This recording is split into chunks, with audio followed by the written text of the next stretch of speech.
Dun, dun, do, do, do, do, All right, we're ready to go. All right.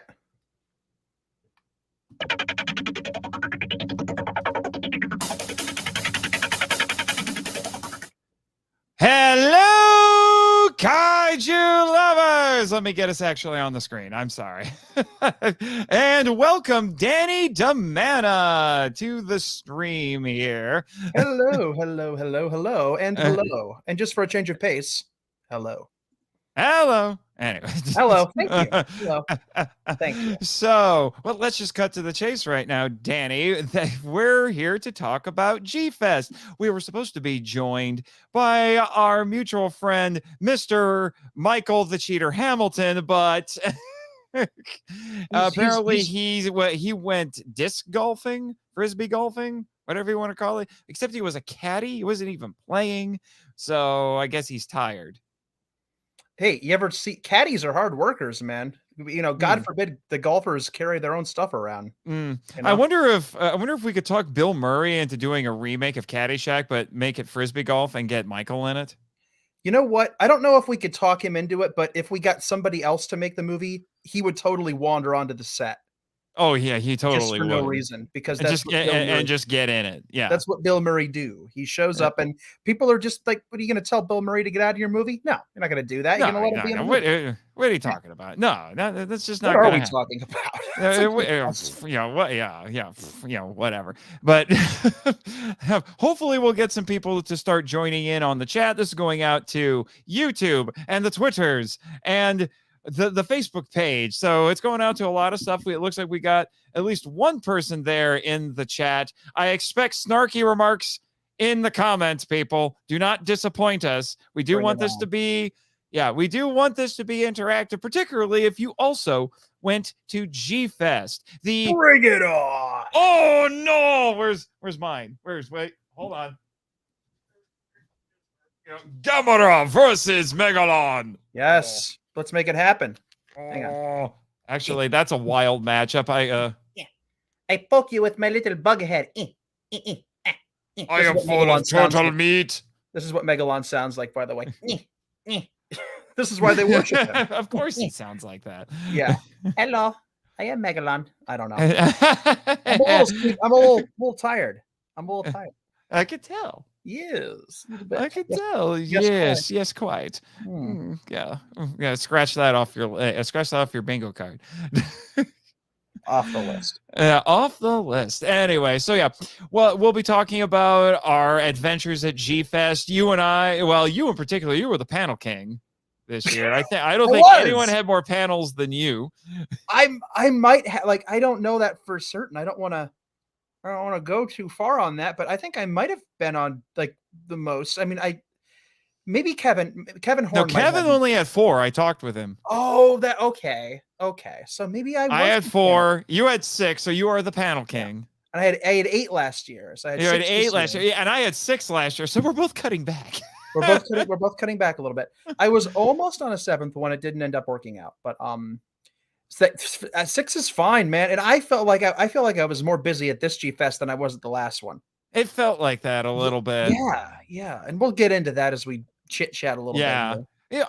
Well, I guess I'll save that for the end. I was going to ask you, what your overall thoughts were of G-Fest, because I've seen a few retrospective videos pop up from some YouTubers who were there, most notably our friend Kaiju Kim, the queen herself of the Fabulous Empire. Her retrospective was as was last year's, so beautifully done. She did wonderful. And yes, although sometimes I look at it as like, oh, she recorded that. That's kind of incriminating.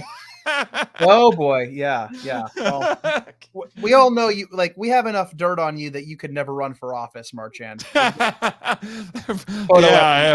My singing abilities have been made public, although it's not like I haven't tried on the podcast at least a few times. You definitely had the Monster X Strikes Back dance down, though. That was impressive.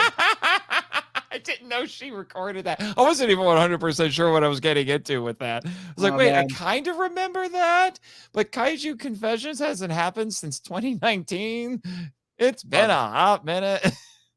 It has. I mean, we'll get to Kaiju Confessions at the end because you were there and I was not. But Yeah. G-Fest 28, man. G-Fest 20. 28. Yeah.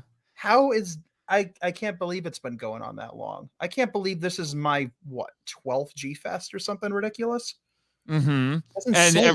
ever since when did we do the Sekizawa and Kimura panel? Because ever since then, you had like one panel and you were like, oh my gosh, I get to do a panel for the I get first to do time. it. It's so cool. And now you're like, it's like, I am the panel king. Bow before your new lord and master, panelists. Wow. I've never asked anyone to bow before me, nor has anyone ever bowed, unironically. But yeah, that was 2019. Sekizawa Kimura was our first G-Fest panel collaboration. Mm-hmm. And we have kept up the tradition. We did Godzilla versus King Ghidorah last year, and then this year Mm-hmm. we did Atragon. No, we did all the things. I mean, We, like if we're talking yeah. strictly you and I collaborating on a panel, it was Uh, Atragon, but we were all we did. four of my panels included you. Yes. Writers panel, but we'll get there. But We'll get there. We'll get there. yeah. So let's just dive right into it, and we'll go through day by day. So this is the part where I really wish Michael was here, because the first section I'm calling, and oh man, I should have figured out how to do this. I put up the funny little banners, that they all pop up, so it could be, you know what? I'm just gonna just talk. I'm gonna see if I can get that up there. Oh wait, yeah, create a banner. There we go. So, we're gonna call this. I call it pre-day and day 0. Why don't you call it G-Fest -1? Ooh. Huh? Oh. Yeah. Yes. Oh. I G-Fest like how -1. you think. Yep. I can think sometimes. There was that one time 9 seconds ago when I thought it was great. I should try it again sometime. Oh, wait, I made it. Now where did it go? Oh, there it is. There we go. G-Fest -1. See, I can StreamYard. But anyway, so I don't know what your G-Fest -1 was like, but in my case, so we're talking Wednesday. Michael came to he drove from West Virginia to Fort Wayne to meet up with me, and it took him longer than expected. He had to take care of some things at work, and then unfortunately our meeting this time wasn't quite as epic as the first one for AMA, where we did the Predator handshake, because he just like pounded on the door. I let him in, and he's just like, I have to go to the bathroom, and they just had to go to the bathroom. and that was basically the extent of it. Then we unloaded his car, and we did some panel prep because we rewatched Godzilla vs. Mechagodzilla 2 that evening, and then I went to bed very early so I could get up and the next morning and go do my plasma donation to get some more G-Fest money at the last second. So that was basically my Wednesday. What was your Wednesday like? I have to confirm if the plasma thing's not sarcasm, right? No, it's not sarcasm. Okay, I'm just making sure. I went and got blood money the day of, so I had more spending money for the trip. Whoa. Yeah, I should have thought of that. Honestly. No, so my Wednesday was I was at work. I worked that day, like normal. Most of that day was just spent packing and doing some last minute touch ups on the slideshow for the Korean Kaiju panel I did with Elijah, and making Which sure he doesn't remember. No, because he was apparently in like a fugue state while he was doing it. He just kind of turned off and became Professor Thomas. Which is what I did. I called him that in the slide. I said, and now a peek into the mind of Professor Elijah Thomas, but we'll get there. Wednesday was mostly packing day. It's the day where I look at everything in my suitcase, in my messenger bag, and I say, okay, idiot check. What isn't in here? Okay, I need to brush my teeth. Do I have toothpaste? Do I have more shirts and just all around articles of clothing than I think I'm going to need? How many socks do I have? How many pairs of those socks have holes in them? How much do I care about the holes? I don't care about the holes. It's fine. What am I getting signed? What am I, like, do I want to take extra things. Like, what do I have room for? I was originally thinking about taking my this is what Michael did. He took his Waxwork King Kong Escapes vinyl album to get signed, or was that Mondo? As Waxwork, and he got it signed, and he got it signed there. He wanted to do it at AMA, and he forgot it, unfortunately. And this year, I thought, maybe I'll do it, but I didn't end up. It's not worth it, to cart that thing and be worried about it. So I left that behind. I left a couple of other things. What book do I want to take with me for my 8 seconds of downtime? And of course, the answer this year was, I'm not taking a book. I'm not going to have downtime. This is an AMA where you free time finds you. Yes, at G-Fest, it is go, go, go. When people were saying, well, where are you going on vacation? I said, I'm not going on vacation. I'm working. Like, this is working, but which is great. That's a good thing. But yeah, it was mostly just the checklist day. I didn't really do all that much. Hey, fill up my water bottle before I leave. Hey, make sure on the way home from school. Listen to me. I'm regressing. You are regressing there. I'm devolving. Make sure there's gas in the car. Yeah. Make sure there's gas in the car. Make sure that one wonky tire is inflated. Make sure that I got that oil change, right? Yeah, okay, good. And then just some simple things like what is the shirt I'm gonna wear into G-Fest on the first day? Got to grab the Godzilla 2014 baseball cap because that's a tradition, like that's my jam. That's my hat. Just, making sure. And then the big one, because I don't know if anybody else out there is like this. I'm going to throw this out there. If any sympathetic souls want to jump on board here, please help me out. The dream where it's like years after school and it turns out you have to go back to school, like you didn't get your credits. And you forgot about a class and you have to go back, and you're just going to be stuck in school forever. Every year I have going to G-Fest and forgot my money bad dreams. Oh no. I forgot my wad of cash every year. And then I wake up and I'm like, that's the dumbest dream I've ever had in my life. But it still happens because it's like a psychological thing. You go to G-Fest and you have to have a wad of cash to get your food and get your autographs. And if you're me, buy a bunch of stinking toys. So that's important to have. And the thought of arriving in Chicago and then realizing that my money is 5 hours away from me is a little spooky. So I kept doing money checks to make sure that my wad of cash was still in my secret cash stash location. Cash stash. Cash stash. That is hard to cash stash. That's hard to say. Is it like a mustache made of money? Let me tell you something about mustaches. That's Stogie. Sorry, sweetheart. Yeah.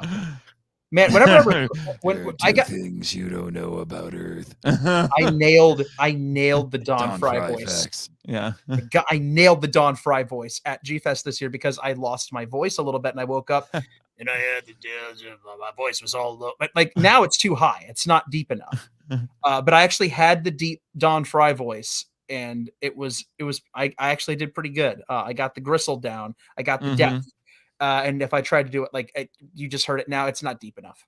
So yeah. Anyway, that was my Wednesday. That was your Wednesday. Yeah, I should mention I did also pack, and I was making sure I had all the stuff I wanted signed, and putting a list together of things I wanted to look for in the dealer hall. Because for those who don't know, G-Fest, the dealer hall at G-Fest is one of the big attractions. Oh, it's the line this year was crazy. It was, but we will get to that. We will get to that, and we should mention, if for those who don't know, because I have discovered that there are people who don't know that G-Fest exists. So G-Fest is basically, I would say, the premier. It's not even a Godzilla convention anymore. It's more like the premier kaiju convention at this point.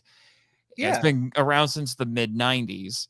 Founded by J.D. Lees, the publisher of G-Fan magazine. It's moved around a couple of times. It was originally in California. Then it moved to Chicago. Went to California a couple more years, and then it went back to Chicago. because it's a Yeah. nice central location. Yeah, and for a long time it was at the right near O'Hare Airport, the Crown Plaza. Mhm. But it just got so big. Every year G-Fest gets bigger.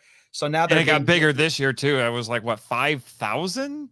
yeah, something like I've heard as many as 5,000, and last year was their biggest year yet with 3,000. 3,000. So we Good lord. almost doubled.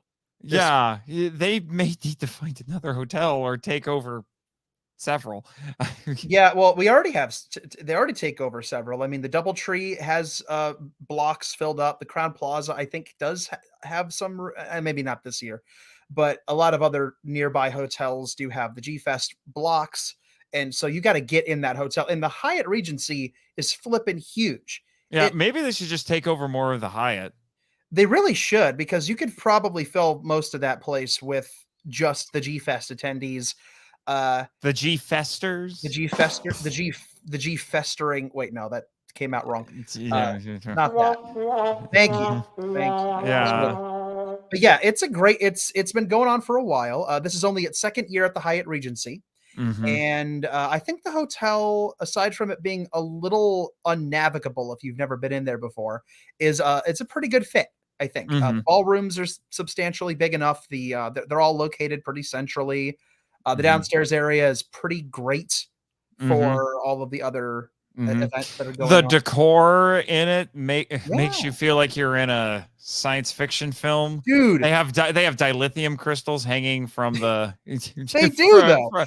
from the center where all the elevators are, and we're kind of getting ahead of ourselves there a little bit. Yeah. Yeah. When I walked into that hotel the first, I'd never been into a Hyatt Regency, and apparently they're all relatively similar, with a similar kind of symmetrical layout, with a central series of 4 pillars with glass elevators that take you up about 10 floors, and a series of interconnecting walkways that take you to the sides where the rooms are, and then towers that are adjacent to the main building that also have rooms in them.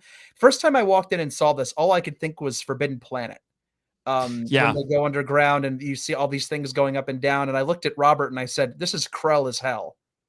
And he did not let me forget that. So Yeah. Krell as hell is my Right. new, Right. Well, new and picture. that should be some, you know what, let's move on to, we'll say, G-Fest Day 0, since we already had -1. So Yes. now we'll do actual 0. So this is Thursday.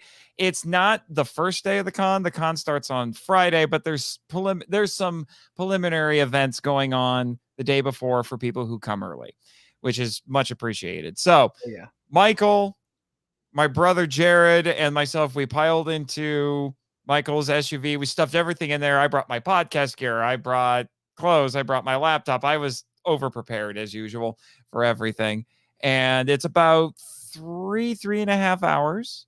We gain an hour because we pass into the central time zone. Mhm. Because that's the funny thing about Indiana, is that the very westernmost edge of the state is in central time zone, which always makes elections kind of fun, because most of the precincts close at 6, but then we have to wait an extra hour because of the ones that are in central. So we kind of gained an hour. We That's didn't hysterical. get there as soon as we would have. Like, we got there right at noon. And there were some things we had to sort out with the room. But what was funny is, on the way there, I published not 1, but 2 new episodes of the Film Vault, because I'm in desperate need of catching up, and I'm finally gaining some momentum and getting caught up. And I'm like, I can't go there and talk about the podcast and not have new stuff ready. So I threw 2 new episodes out, a main episode and a bonus episode, and you're in both of them because you love Yes, I me, am. apparently. Dino saucers. Yes, because it does exist. It exists. I've listened to it, and I still don't believe it's real, man. I feel like I've been waiting since, like, I don't know, I don't even think the Monsterverse existed when I recorded that episode. No, all The kidding truth aside, it was about lovely to finally hear. dragons. Yeah, it was great to finally hear that episode. It was a great episode. The Zilla and then Zillafoot Zillafoot, episode. yeah, I was in Zillafoot. It wasn't really so much about the movie. It was about you and Elijah being in the movie. Yeah. But anyway, so I told Michael, I was like, hey, I got the 2 new episodes out. We can listen to those on the way there. And just real quick here, hello, Mr. Matt Walsh, but not that Matt Walsh. Good to see you in the chat. But be careful, man. I might just randomly rope you in to be on the stream at this point. You never know. But we'll see what happens. But anyway. So, and he's like, oh, really, bartender, I'm going to have to put up with you for the next 5 days. I want to, you're in it, Michael. Oh, that's different. Now he wants to listen. Now he's cool with it. So we listened to that on the way there. And then, like I said, shenanigans ensued as we got closer. We're trying to call people and figure out what's going on because we wanted to hit the Pickwick screenings, for the double features that they do on Thursday, the Pickwick Theater. And I'm just glad that the Pickwick was even open. I was scared, man, that we were not going to have one of the G-Fest traditions with the Pickwick. And the Pickwick is an historic theater. It's a gorgeous, gorgeous theater. And, I didn't take a picture of the interior this year, but let me really quick. I am going to find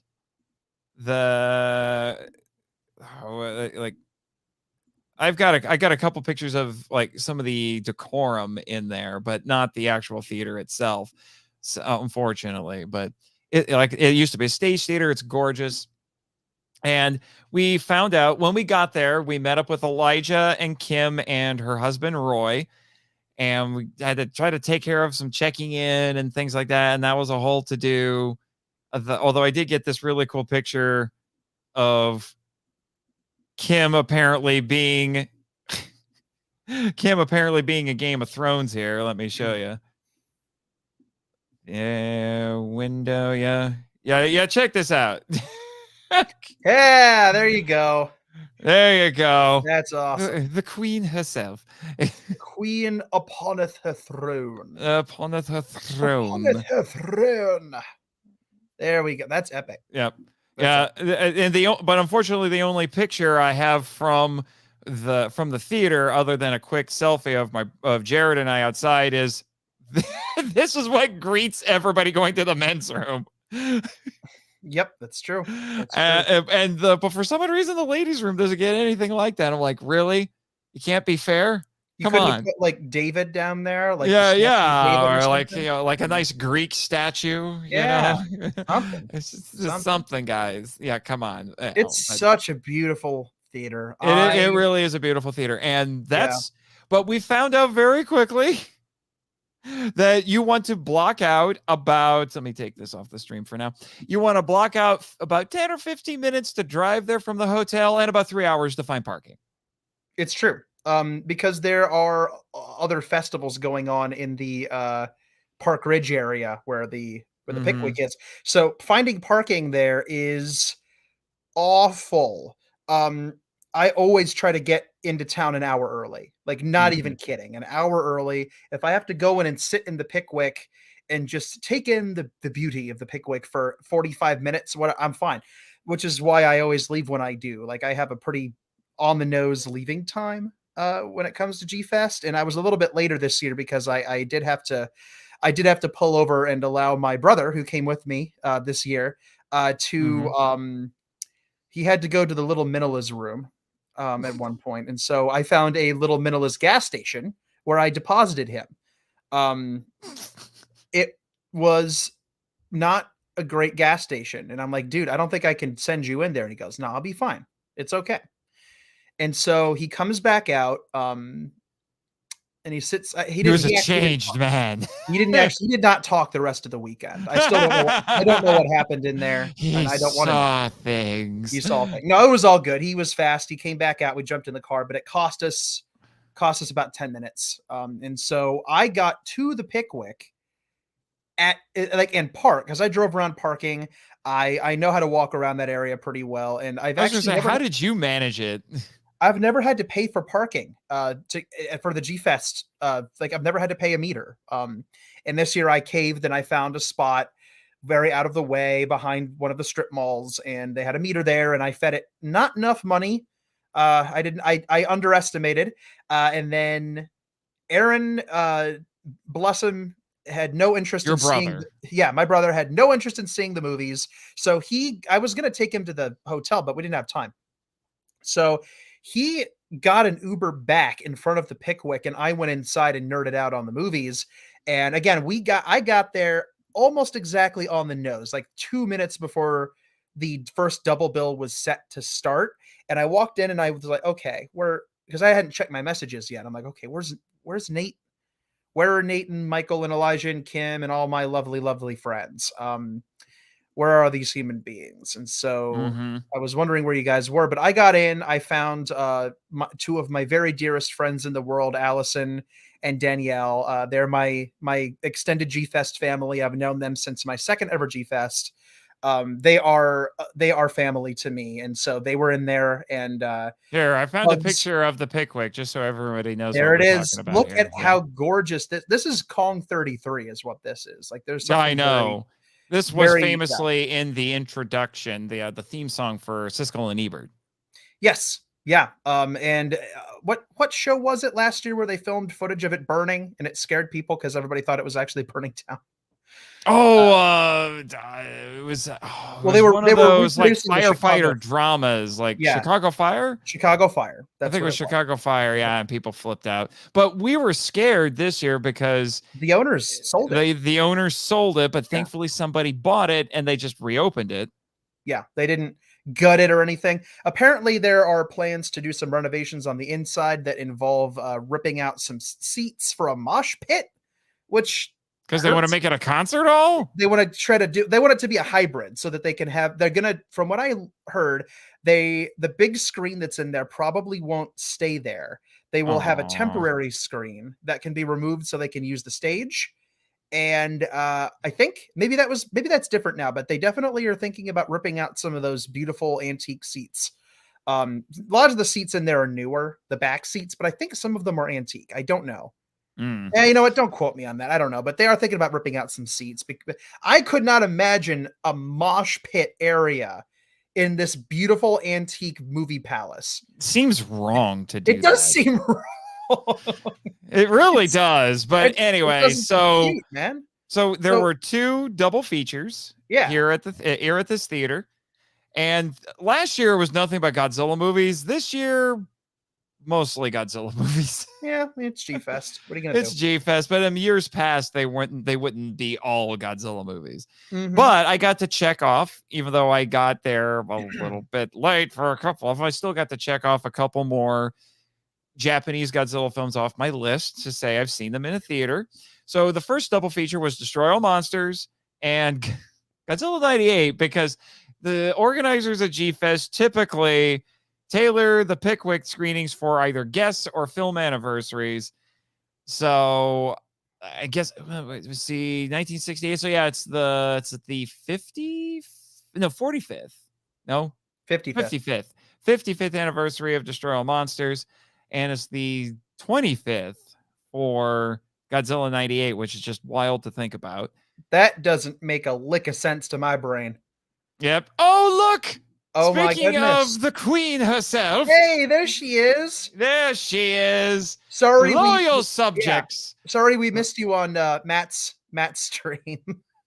I was gonna say that's probably where. Kim is. Monstrosities. Yeah. Oh, he streamed tonight. I didn't know. Yeah. Oh, I feel bad now. I hope you're proud of yourself, Marchand. Oh, proud of yourself. No, I am shamed. Shameless self-promotion. Shame. Huh? Yeah. Just saying. So anyway, and it just ended. Well, I'm glad that we weren't competing with him. Yes. At least not for too long, because there's no way I'm winning. I'm winning out against Monstrosities Matt. So no, Matt Burkett there. Not But anyway, so it's just catch you up here, Kim. We're actually talking about going to the Pickwicks and all the fun that was for G-Fest. So anyway, Destroy All Monsters, which obviously, if you listen to the Film Vault, is near and dear and very important to the Film Vault. A lot of the lore of the show is based off of that movie. It's actually been a hot minute since I've seen it. So it was fun seeing it on the big screen. It's a great movie. That's one of those movies. Whenever I think of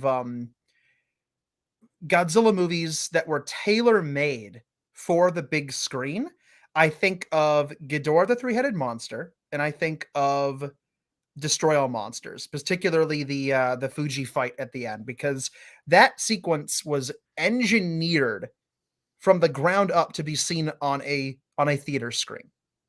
And seeing it on a home video, home theater screen, all that good stuff is great. But the monsters just feel so much bigger because they were built for that size. Mm-hmm. They weren't built for smaller screens like that. So it was cool to see. I don't think I'd ever seen Destroy All Monsters in the theater. I'm pretty sure if I had, it'd been a few years, but I'm going to go ahead and check that one off my list. Yeah, for sure. I have now seen it. Yeah, on the for sure. screen. For sure. And they're cracking down now on people getting rowdy in the theater, which I'll tell you, I mean, I miss the days when people would talk to the screen and we still clap and cheer. And I actually, one of the retrospective videos that I saw, not from Kim, but from somebody else, actually criticized fans for doing that. I was like, why? It's part of the fun, dude.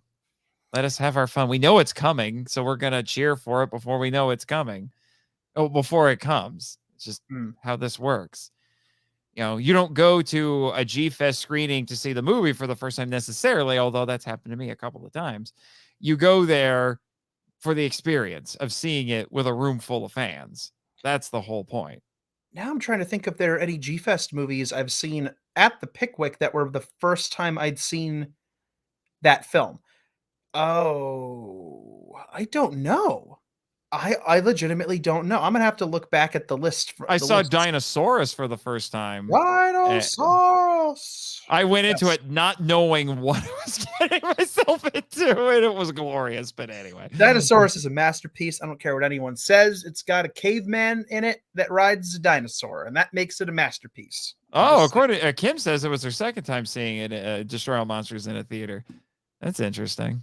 Well, listen, she's the queen. She is the queen, of course, of the Fabulous Empire.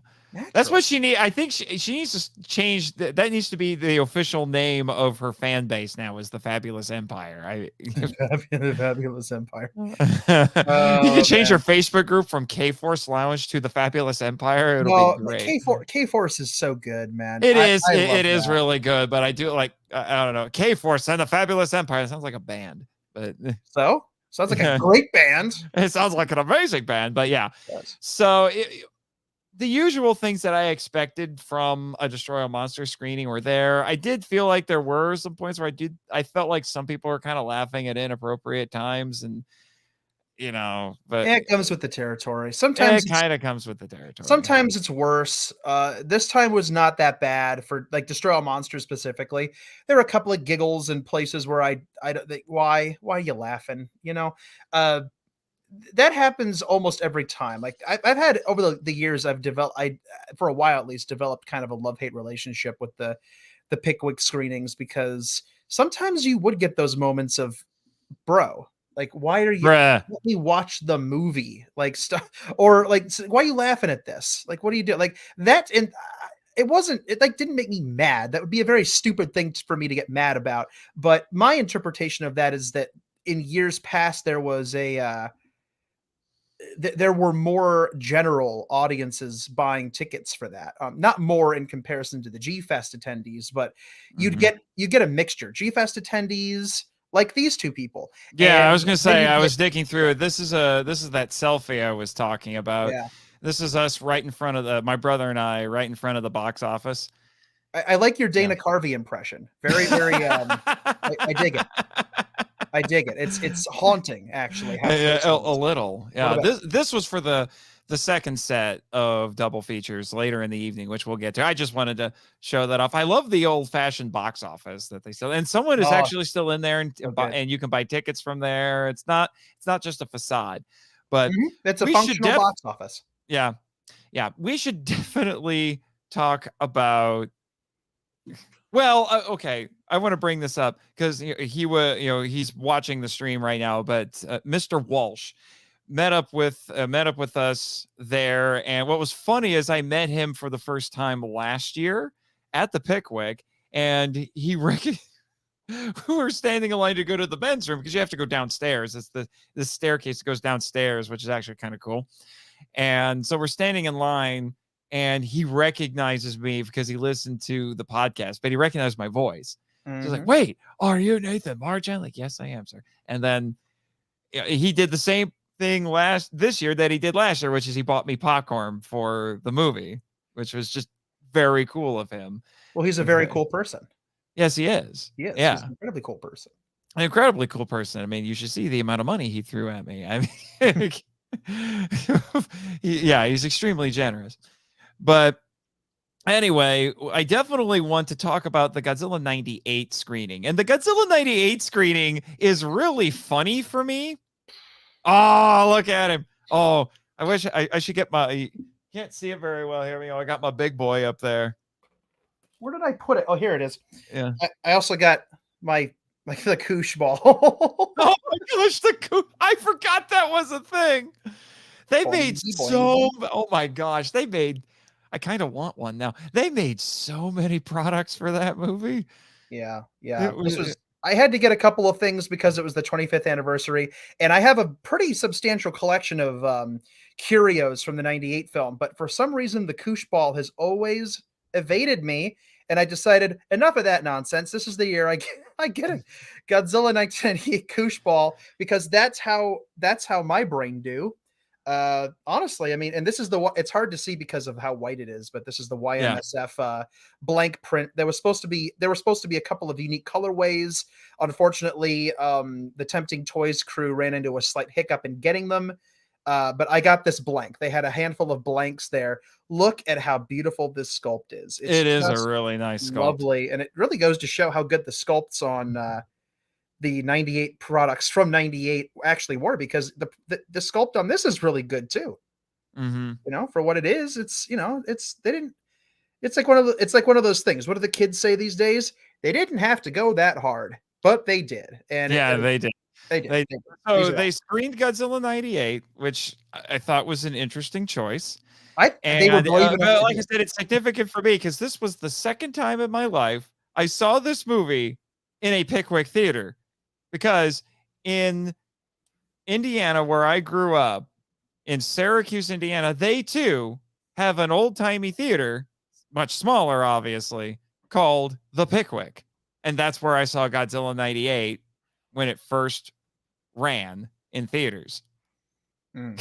So it's my third time seeing it in a theater. The other time was the Rift Tracks live version. Yes, that's the only time I'd seen it, because I was barely cognizant when this film came out. But I did see, actually, if I were to turn the camera around, I have the theatrical 27x40 one sheet for the Rift Track specific version. I got it right from them. They were selling off some of the assets from the screening that year, and that was funny. It was funny, but yeah, so they played this. Now it kind of messed with our schedules, because normally they show, classic Godzilla movies, you're looking at 90, 100 minutes, and you got plenty of time in between, a little intermission, which we had after Destroy All Monsters. And then, you got plenty of time to go over and find a place to have dinner and, relax and then drive back over and everything's hunky dory. Well, this is the longest Godzilla movie ever. 2.5 flipping hours, man. 2.5 flipping. It's way too long. It is way too long. And it was Return of the King before Return of the King, because it has 2 or 3 endings. No, it really does. There are really? Yeah. Jesus, take the wheel. Is that right, Mr. Hamilton? There he is. I don't know what I don't know why Jesus needs to take the wheel in this case, or what wheel you're talking about, or Just you're trust just me. confusing. He does. Yeah. This is a thing Jesus needs to do. I'm just gonna This is a thing Jesus needs to do. Yeah. We got a comment here from Kim really quick. I'll highlight it. I saw Night 8 in theaters when it first came out, and I remember being mad that Godzilla died so early. I was so dramatic easily. reenactment. Yeah. Yeah. There it is. Because Nailed it. some people, wait, friggin' cheese curds. Hey, I resemble that remark. Anyway, is he calling us cheese curds? I don't know. Either that or he's making a euphemistic profanity. I'm not sure. Anyway, no, I think that's exactly what it is. Yeah. Anyway, so Godzilla 98, it was surprisingly well attended. Yeah, and the screening was actually, the people there were much kinder than I was expecting. I couldn't believe it. I couldn't believe it. I did, and I think I don't know if I showed you, but I recorded several seconds, 3 different scenes from the film. That's a lot of fish. Yeah, I got the "That's a lot of fish" moment, which got applause and laughter because, of course, it did. As it should. It's the line that everyone remembers from this movie. It has been memed to death over the last probably 10 years, I think. The moment that made me like genuinely smile, because. Well, not because. This is the moment that made me smile. The moment where you first see him, he comes up out of the sewer right before he eats the fish. The entire theater clapped when he showed up. It was real. I couldn't believe it. And whatever was going to happen, I was going to get it on film.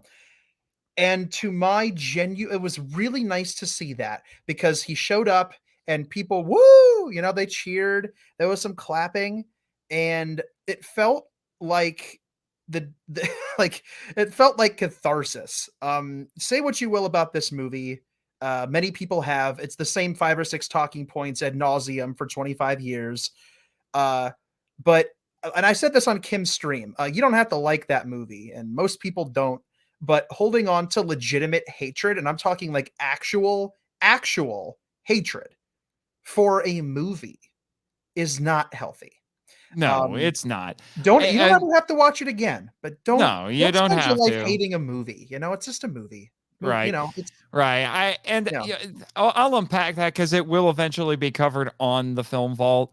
My gripes with it are a little bit different than a lot of people. I get the fan criticisms, but for me, its greatest sin is that it's a bad 90s blockbuster. It's just a terrible 90s blockbuster, and I understand in a broader sense, and this was actually an idea that David Callett brought to my mind when I was reading his book, and then he said, yeah, it's not just the fact that it's a terrible Godzilla movie or it's just a terrible movie. It's because in his estimation, I do think this is accurate, is like, for a lot of people, this hurt the brand and the franchise, because these Godzilla fans who've been trying their darndest to defend it for years are like, oh, there's the big Hollywood version. We can go see that. It'll actually be good. And then it wasn't. So it's like, oh, that just made things even worse. That sort of a thing. So I think that's where a lot of the really deep-seated stuff came from. But even then, it's been long enough. You can get over it. Okay. Toho made fun of it in every movie in the Millennium series, basically. The Millennium series exists because of Godzilla 98. I wouldn't have been a fan. I mean, my first Godzilla movie was The Rebuttal. It was Godzilla 2000. Yeah. And if that movie didn't exist, my entire journey through the fandom would have been remarkably different. My journey through the franchise, more than the fandom. I mean, just leaving the fan stuff out of this. My personal journey through the franchise would have been different if it would have happened at all. So it's one of those things that if you remove it from the timeline, you change all the cool stuff that's come out since. Basically. Yeah, including the dang cartoon, which, yes, I know that's one of the talking points that's been beaten to death for 25 years, but the show really is awesome. It is. Yeah, it is. Good. It's yeah. So it was nice to see that there was some love there. I will say, if they had just, here's the thing. The only reason people even talk about this movie anymore is because of the dang title. If it wasn't called Godzilla, it would have faded into 90s obscurity by now. And, they should have just called it Beast in 20,000 Fathoms. Blah, blah. I tell you what, I'm yeah, probably, but 25 years of hearing people say that exact thing. I know Uh, it's it's old at this point, but it's like let it go. I do say I say all of that to say I think people appreciate the monster. Mhm. Whether you want to say he's a legit Godzilla or not, it's a good design. It's a good kaiju. It just didn't need to be Godzilla. But anyway, before we move on to the next part, I do want to shout out some people in the chat. So we have Helmy. Helmy, what's up, Nice man? to see you. And then our friend Neil Reby in the chat here. He says G98 did turn out to be good for the brand because there are a lot of Godzilla fans who had their start with 98. And 100%. I know what you mean by that. And my kind of snarky reply to that would be, well, if you started with that, you can only go up from there.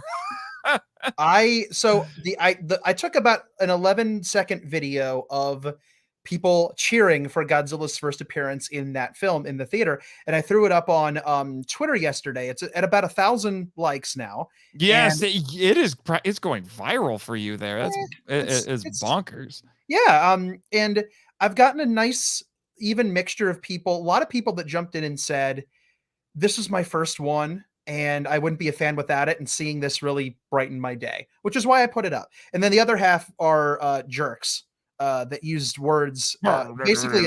Why are you saying this? Yeah, whatever. I mean, I'm not talking about people who are just disagreeing. That's fine. Please disagree. Disagreeing is okay. I'm talking about people that are hurling pejoratives around, like Right.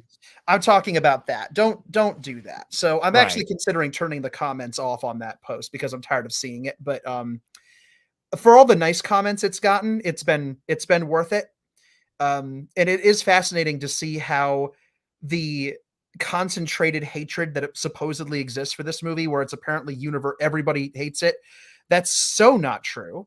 And once you take the screen away, people are not as harsh to this thing. Yeah, a lot of people don't like it, but the people in that theater were genuinely and generally like they were invested. They were Yeah. accepting of it. They There were was they were a going to little booing. yeah, It was a well, yeah, little, like but it was almost kind of a joke booing. it was like quiet. It was like a quiet. I counted 2 quiet boos when Audrey showed up. And Well, that's yeah, but I mean, I think we can all agree she's a terrible character played by a terrible actress. she's not a great actress. She's not a great actress. The character is not amazing, but not enough for me to boo, like I don't care that much. That's just Yeah. me. Boo away, whatever, but it's not Mhm. I don't care. I don't care that Yeah. much. So at this point in our story, you and I end up diverging because my crew, Michael, myself, Kim, Jared, Elijah, we all went to Giordano's, the one that's over in Rosemont, because it's Park Ridge. I think it's Park Ridge. Yeah, it's Park Ridge. Because that is my G-Fest tradition. Every year I've gone to G-Fest, I've gone to Giordano's and gotten real deep dish pizza. And quick shout out to Doomzilla. Great to see you in the chat. Hey, what's up, Doom? Yeah. So, so we went there and we got real deep dish pizza, real Chicago style pizza, and lots of inappropriate jokes followed because of apparently how I was describing the pizza and hyping it, because that's what Michael do. But I do have a couple of pictures from our time there that I'm going to show here really quick. I really want to see pictures of you covered in pizza sauce. Can you make this happen I'm for me? sure you would love that, wouldn't Yeah, I you? would. It'd be great. I would love it. You would love that a little too much. But yeah, but here's the crew. Well, now you're just making it weird. Oh, these are great pictures. Yeah. So here's the crew. You're being seasoned. Elijah doing his gang sign and Oh man, Elijah, come on, man. You're better than this. You don't come on. I have to say that hat actually got me some attention. I haven't worn that hat in years. Now, for those who are listening to this, it's a ball cap. It's a solid kind of navy blue, and it has a dragon design on it and some kanji and red on the front. And there was actually a family who was attending G-Fest for the first time. They sat behind us, and I'm wearing a past G-Fest shirt, and they asked, "Oh, are you here for G-Fest?" And I said, "Yeah." And it's like, "Oh, is your hat Manda?" I was like, "Oh, no, I got this in New York City years ago, and I haven't worn this in years." And So it was a conversation starter, and then because I'm a shameless self promoter, I gave him a I gave him a business card and said, "Hey, come check out our panels. A bunch of us are doing panels this whole weekend." So, so like I said, I need to wear this hat apparently a little more often. But that was my goal this year, was to wear a different hat every day, because I've gotten a little well known for the Doctor Who / Indiana Jones hat. I mean, I don't know if it's for the reasons you want to be known for it, but you're definitely. I'm teasing. No. You can rock. You were rocking the hats and the do rag. The do-rag, the bandana, sir. The bandit do-rag. What was it? What was the guy's name of the Keith? Bandit Keith. Bandit Keith. Yeah, Bandit Keith. I am totally Bandit Keith. I hope somebody out there listening gets that reference. The Bandit Keith do-rag from Yu-Gi-Oh! That's what this was. Also, Kim has an excellent Kim says she can Photoshop some sauce on me if you like. Would you please? That would be wonderful. Yeah. How much congealed cheese dust were you picking out of that hat after this? I have to ask. Actually, a lot. No, I'm kidding. Okay. Although speaking of congealed cheese, yes. we had to do the traditional. It's like, oh, this is the first one. We didn't get all that much string, as you can tell. No, not as stringy. Not as stringy as it should be. Yeah. Kim says, I just want to say my hair looks fantastic. Yes, it does. Your hair the whole weekend was just amazing. It really was. I don't know what kind of magic was going on there, but you had the best head of hair at G-Fest. You really did. This pizza looks great. Like this pizza. Dude, one of these years, like next year, dude, you got to come with me. Yes, and the crew to Giordano's. Yeah, and I've eaten Giordano's. And get this, I've eaten Giordano's pizza is a test of food eating fortitude. All right. I have. Listen, I mean, I've eaten at Giordano. What's the other really great, deep dish joint near the hotel? I honestly don't know. I just know about Giordano's. I can't remember the other one. We actually have in my hometown, we actually have a Chicago style pizza joint that's one of the only ones in the country that's been like, because apparently people take their Chicago style pizza very seriously. They're like certified. Like they've been approved by the Chicago people. It's right down the street from where I work. It's called Pizzapopolis. And Pizzapopolis? Pizzapopolis. Was it founded by fans of Godzilla 98? Yes. I have made that joke before. What is it, Dr. Nick? Pizzapopolis? It's Tetopolis. Tetopolis. No, it really, I get it. It's Greek. Yeah. It's about as Greek as you can get. That pizza is basically like eating the most delicious brick you've ever eaten in your life, because it's just dense. Yeah. And you will take most of it home. Well, yeah, but where did you go for dinner? I think that night I ended up eating at the Red Bar in the hotel, because I ended up going back to the hotel, to my room, which was open at that point. My brother had, like I said, he got an Uber. He went on ahead home. He went to the hotel and got everything set up. Oh, see you, Danny. I'm going to drive 5 hours. 5 hours. 5 hour Uber. Yeah. I'm going to spend $11 billion to. He owed the guy a kidney by the time he got back to Ohio. But the hotel room was ready to go by the time I got there, and I had all of Aaron's stuff, or most of his stuff, in the car, including his microphone, because dedicated podcaster he is. My brother co-hosts a video game podcast called Some Patches Required.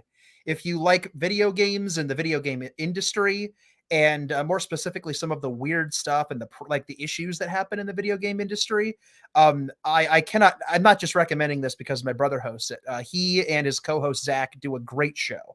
So yes, go listen to Some Patches Required if you're into video games. But they do an episode every 2 weeks, and they record every 2 weeks naturally.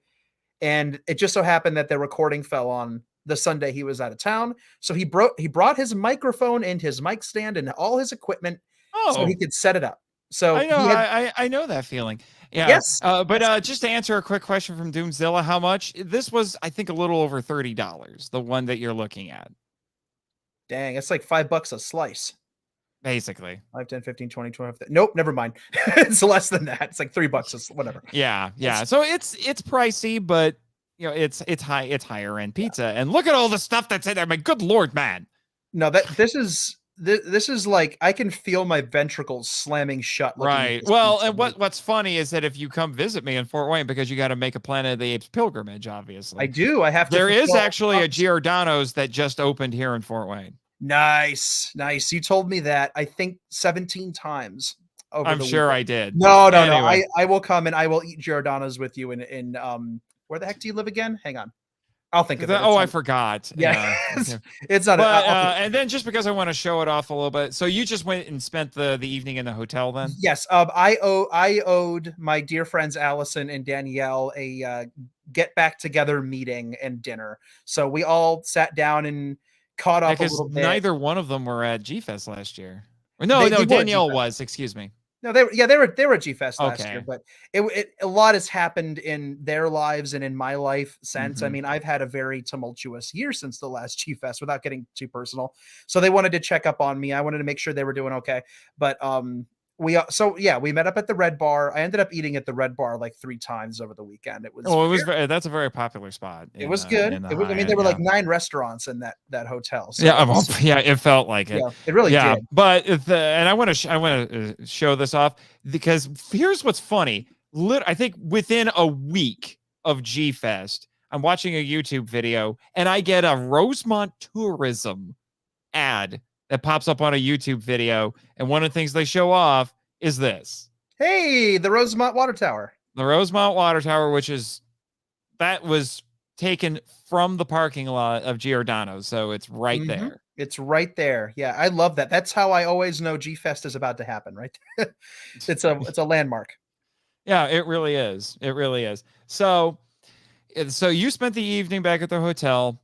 We drove back. We dropped off Michael and Elijah. They wanted to turn in for the evening. But my brother and I decided to, and Kim turned in for the evening as well. So my brother and I went back to the Pickwick to see the second double feature. So we got to see Godzilla Raids again, which was kind of fun, but we were unfortunately late again. So I got to check another one off, and seemed appropriate because last year they showed Godzilla 54. So now they're showing the first sequel. And then after that, we saw King Kong Escapes, which I have never seen in a movie theater. And we had some introductory comments from Linda Miller, who was one of the guests this year. Lovely Linda. Told some stories. Well, I've got another story about Linda later. And I took video of her entire speech. At some point, I should probably just post it on YouTube. I'd love to see that. I'd love to see that because I missed that. I did not go to that screening. I saw her introduce King Kong Escapes. Oh gosh, when did she come to G-Fest last? 2016? Yeah. I saw it 7 years ago. When I was but a young whippersnapper. And she didn't stick around because she can't, like, I don't know if she did it this time, but that year it was like her first con. And she's like, I can't listen to that voice they dubbed me with. Yeah, that was is it Julie Bennett? Julie Bennett. Yeah. Julie Bennett, who just died. She passed away recently. Yeah. I mean, most people probably would remember her as Janine from Real Ghostbusters. Right. And she had a big career outside of that too, but that's a tangent. But she wasn't the only cartoon actress who was in that, because you also had Paul Frees. Doctor Who. Doctor Who. You can tell because he's Dig Kong, dig. Yeah, in case you didn't know, if you didn't pay attention to the credits, when Doctor Who made his cameo in episode 50, that was me. No, that was you. Paul Frees. I went total Paul Frees with it. I love Hideo Amamiya, right? Amamoto. I love Hideo Amamoto, but that Paul Frees voice just works. Hong dig. Like it's basically Japanese Burgermeister Burger. Yeah, it really is. Because it is. It really is. But what I found interesting is that anytime they screen a Japanese Godzilla film now, this was very abundant last year, which is when they started doing it. They're using the Criterion Janus Films version, so they're all subbed. But they don't do that for King Kong Escapes, and I'm guessing Universal. It has to be the Universal version. Although, watching it this time in the theater, I kept thinking to myself, especially hearing Linda talk about it and thinking back on all the stuff that went down with it. I honestly don't know what is the best way to watch this movie now, Mm. because we had several actors, you had Linda and you had Rose Reason, who they said all their lines in English on Mhm. set, and then they had to be dubbed over in Japanese. So I don't know what really, what is the preferred way to watch this film anymore. I don't think there is one. I think it's just whatever language you're into. If you wanna sit back and watch a King Kong movie in English and have it feel like I think dubs add a kind of nostalgic and or, exotic veneer to these movies. It's just an extra layer of oddity to them, that I think really kind of boosts the experience. There's something about a dubbed Japanese monster movie. They're just great. The Japanese version is kind of the more quote unquote "pure" version. It has extra scenes and clipped No, bits. the English version has extra scenes. Yes, so there is no like each version has scenes that the other one does not. Mhm. Because the Japanese version has scenes that the American version excised, and then Honda shot extra stuff that ended up in the American cut. The entire Madame Piranha sequence where she's trying to schmooze a Rose Yes. Reason is it's like completely different. It's like alternate takes, and it's bizarre. Looking at it, it's like it's weird seeing this movie again but different takes. It's bizarre. I don't think there's a definitive way. It's one of those things kind of like Godzilla 2000 where I think there might be a perfect cut somewhere in the middle. um but my personal pick is the English cut, just because I watched that one into the ground growing up. I Mhm. adore King Kong Escapes so much. Mhm. Yeah. I love that film. Yeah, Um, I would have to say, and I talked with Linda about this a little bit later on in the weekend. I was like, what a treasure it would be if someone was digging through Toho's archives and found a cut of the movie that hadn't been dubbed over yet, so it mhm. actually had Linda's voice in it. I would love to hear that. I'm And sure I she would like, and too. if they could restore that, good lord, the internet would explode. Yeah. This fandom would explode, because that would be crazy. Yeah. Really actually getting to hear what she sounded like on set, even if it, well, I shouldn't say that, because most of the time, I think, particularly in the 60s, I think Japanese films were trying to capture the sound as much as they could on set, as opposed to doing voiceover. Mhm. Well, So TV did voiceover, but films tried to do the opposite. yeah, yeah. So I think it would be possible that it would still sound pretty good. Yeah. you know. Yeah. But anyway, so my brother and I, we caught that. We got home, not home. See, listen to me. We got back to the hotel pretty late, went to bed, and then we started the tradition of, not getting quite as much sleep. And then it was just funny. I see in the chat that, Kim says that, she spent more money on food than in the dealer hall, and that next year she's just going to live on protein bars. Yeah, I Yep. was already there, because my breakfast every day of the con, including Thursday, but when we left, was a protein bar and an energy drink. That's how I started the day off, because I knew I was going to need it. Breakfast, what's that? Yeah, breakfast. What's that? But they were, meal replacement bar protein Yeah. bars. So, So ooh. I actually lucked out. When I went to go pick up my brother, my parents were there, and as I was about to leave, my mom comes running out of the house with a box of Cheez-Its and a thing of bananas. And I'm like, okay, well, there are enough bananas here that I can have a banana for breakfast every day. Oh my gosh. So I was incredibly grateful for that. I would probably not have had breakfast every day if it had not been for that, because I'm terrible. I'm terrible about eating breakfast in general. I used to be a lot better, but I just can't. I don't know. I'm bad at it, and I love breakfast food. Breakfast food's the best. Oh, breakfast Um, food is amazing. it's so good. Yeah, it's It's the amazing. best food. Yeah, yeah, yeah. Some people still say it's the most important meal that they, although that's being disputed. But anyway, let's get on to G-Fest Day 1, the first actual day of the An hour convention. in, we're getting to day one. We're Okay. getting to day 1. I know. Look at us. That's just what happens. So one of my goals this year was to not just go to the panels all the time. I wanted to experience more aspects of the convention, so like Dojo Studios and the film festival and the game room and the arcade and all that. I was going to try to hit some of those up. So I did my best to try to schedule in time for doing that, but then quickly learned, just kind of like take the schedule and just like, more like guidelines, just kind of throw it out the window. So first day, I think, I'm going to go spend a little bit of time. I'm looking at the schedule I made right now. I think, I'm going to go spend some time over at Dojo Studios or the gaming room and all that. And then you find out as soon as you get in there, oh, wait, Yumiko Shaku is only doing autographs for like 2 hours a day for the first 2 days, and then she's just not there on Sunday. So they had to make a special line just for her. That line was megalithic. Yes, it was. So the first thing that Kim, Roy, and I do when we get up is, after we take care of getting badges and everything, I had to go pick those up. Because we got in line for that so we could get that. And then we're like, and she's going to do her first round of signatures very soon. So we're like, well, we better go just get the autographs out of the way, because that was high on my list, is to get the autographs. I always try to, and trust me when I say this, people, prioritize getting autographs and photographs with these people, especially the older ones, because you don't know if you're ever going to get that chance again. You can buy stuff from the dealer hall online if you have to. Okay, prioritize meeting the stars of these films, because you may not get that chance again. So we wanted to make sure that we got those out of the way as soon as we could. So Kim met Don Fry.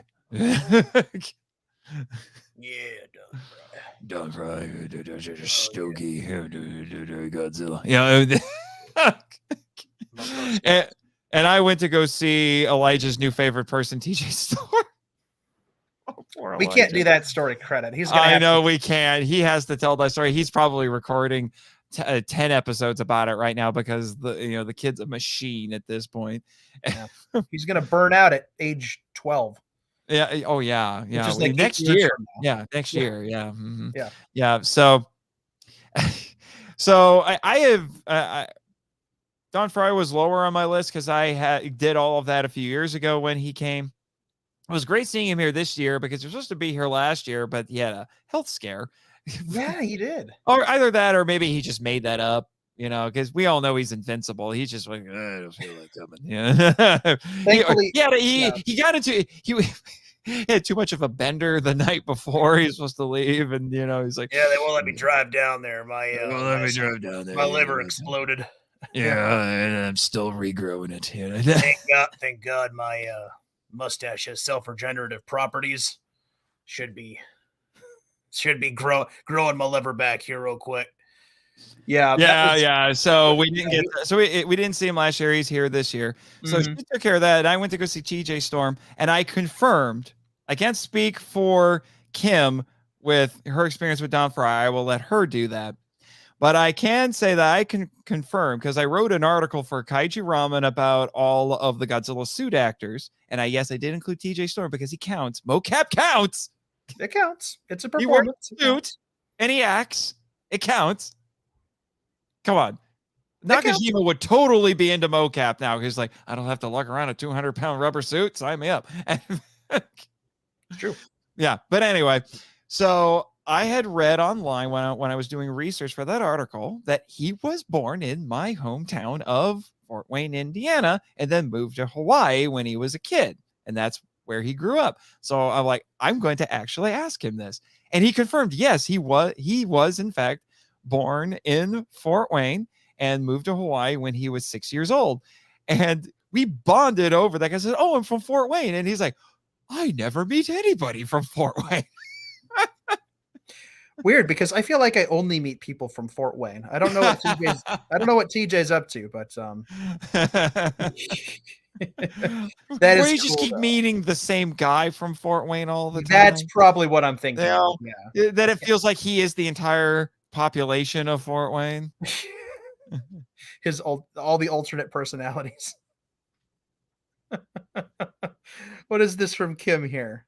Yeah, she says, "Oh, Nathan, that little girl Angie came up to me and quoted our Don Fry video." Yes. Yes. Because Amazing. we made Don Fry facts. Oh man. You know what? I should find that video and just play it. Maybe you should. Maybe I should. Give me a second, Danny. Talk a little bit about your morning. I've So already talked about meeting TJ, so we bonded. I had yeah. him sign my copy of Godzilla 2014. It was great. He's incredibly charismatic and energetic, and is built like a brick house. And House. Anyway, no, that dude was, yeah, he was cool. I tragically did not get an autograph or to meet TJ. And I got very close, but I tried a few times, but every time uh his line was very long and it moved slow for a good reason, but I kept butting up against panels I was on, and then his window would close and I never got a chance to go down there. It's the first time that's happened to me where I tried and I couldn't get to an autograph.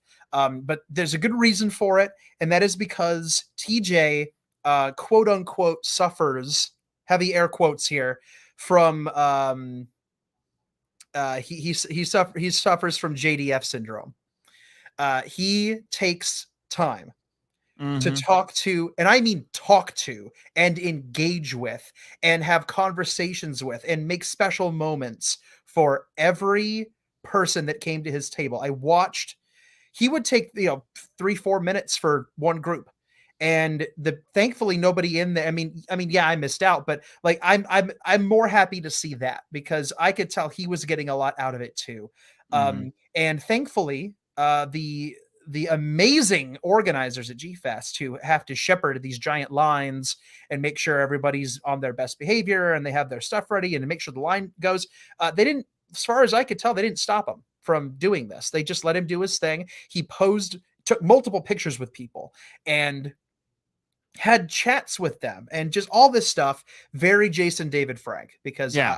I never had the pleasure. Nate, I know you did. You can you can absolutely attest to the fact that his line moved slower than molasses, because he gave so much of himself and his enthusiasm to every human being he met. And again, I can't, I didn't get to talk to TJ, but my overwhelming impression of him is that he is that person. Yeah. And that is so wonderful and special. I hope he gets to come back so that he gets to do that for more people. I think he loved being there. He really did seem like he was just eating it up. And again, I wish I'd gotten to see him, but if it was between that and him having an experience with 3,000 other people that wanted to see him, then I'm happy I'll take the hit. I'm just happy he had a good time. Right. But that day, Friday, the morning. Yeah, that morning was everything up until Kim's live stream. But I do have the video queued up if people want to see that before we proceed. You go right ahead, and then I'll tell the rest of my story. Yeah, because I don't know what you did that day. Oh, I was in Yumiko Shaku's line. Oh yeah, well that we were Kim and I were there later. We did make a little video. It's like we're standing in line to meet Yumiko Shaku, and while we were standing in line, we came up with this list. So here you go. Hi, we're at G-Fest, and we want to show you something that we came up with while we were waiting in line to get autographs. It's Don Fry facts. So, number 1, Shin Hayata uses the Beta Capsule to transform into Ultraman, but Ultraman uses the Beta Capsule to transform into Don Fry.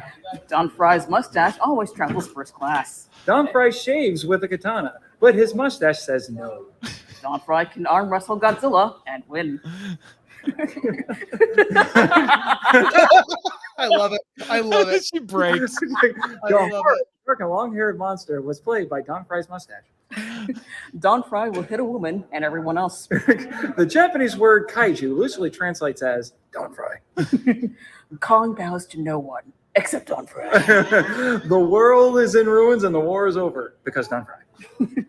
There are 2 things you don't know about the Earth: Don and Fry. And we're done because we ran out of time. Hi, we're at G. So good. This is what happens. This is what happens when very bored nerds hang out in a line together. What would have been really funny is if Don Fry saw that and he was like, "Hell, man, those guys are funny." I wish I had had the opportunity to share My that with mustache him. really can do all that. Dang, man.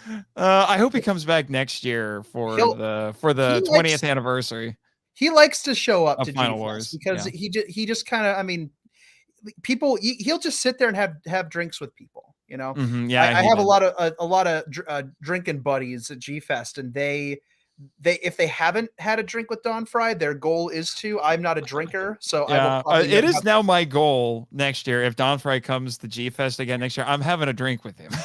Yeah, I so will find a way to have a drink with him just for the bragging rights. he would tease me because he'd be like, I like the most alcoholic stuff you got. and I'll be like, I'll have a Sprite. You You got any water? and Because he'll be like, I don't drink. and So he'll look at you and say, he'd make- Patsy. Don Fry would make fun of me. Even that would be fine. Like, that's okay. Yeah, I mean that's Yeah, that's that's bragging rights right there. If Don Fry has insulted you, Don Fry called me something I can't repeat.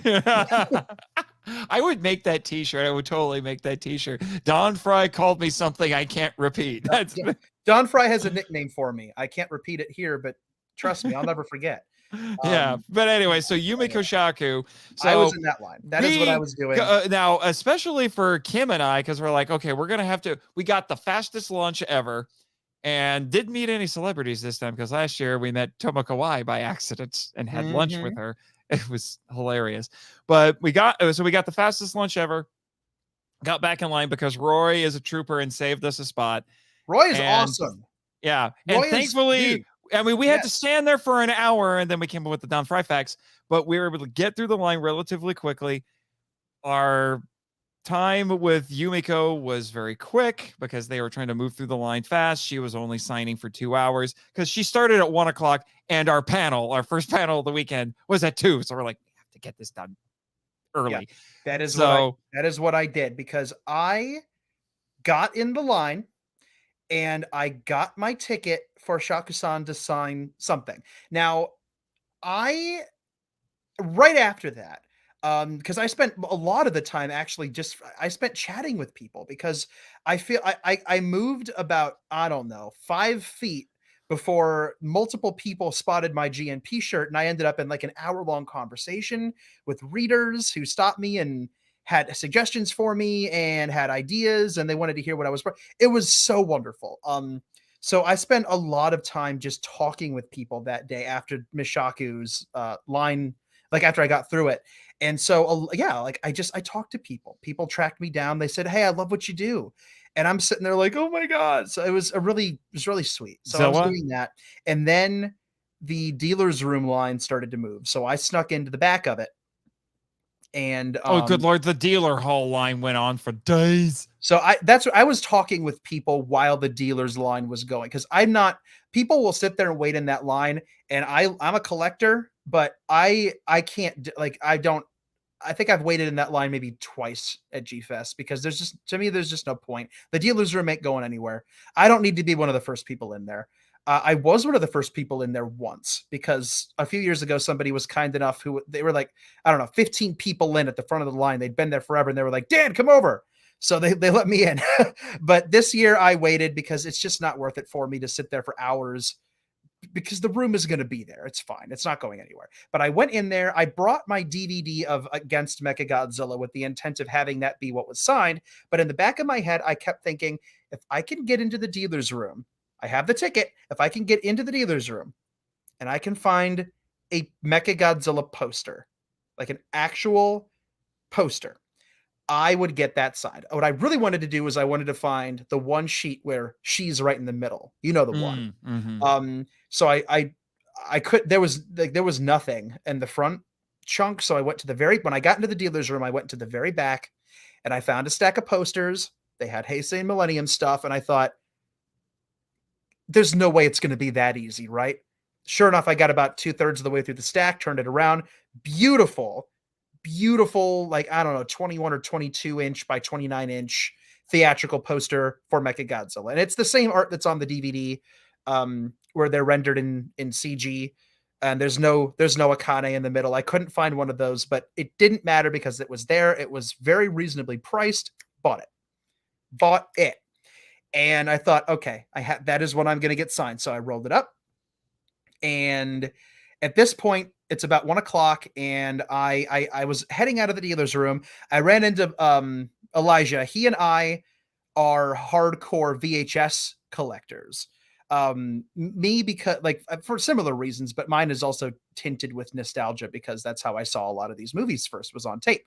And we dug through, I'm going to say probably 9 crates of tapes, looking for stuff. I found things in there in that pile that I will never be able to unsee. I can't, I found one tape. I was going to get it as a gag gift for a friend, and I'm not even going to repeat the title. I'll tell you later. It's like, I'm serious. Like, I can't. Nothing I would have ever bought for myself, but I have a friend who would have loved it. But anyway, I came out with a pile of tapes. I ended up getting just in that dealer's room. I think one of my first batches was I got the kaiju from Gamera Rebirth. I got Jiger as well. Jiger's these are really beautiful Bandai, by the way. I'll throw some things up that I got. Yeah, I was gonna say I have grown to appreciate Bandai. You know, yes, I'm sure the snootier collectors out there will be like, oh, I'm too good for Bandai. I'm like, well, yeah. Some of us don't, have a down payment on, a car that we can just blow on all the high end stuff. I'll tell you what, you know how many Godzilla 98 Koosh balls I could get for one X Plus? You know how many Godzilla hams I could buy?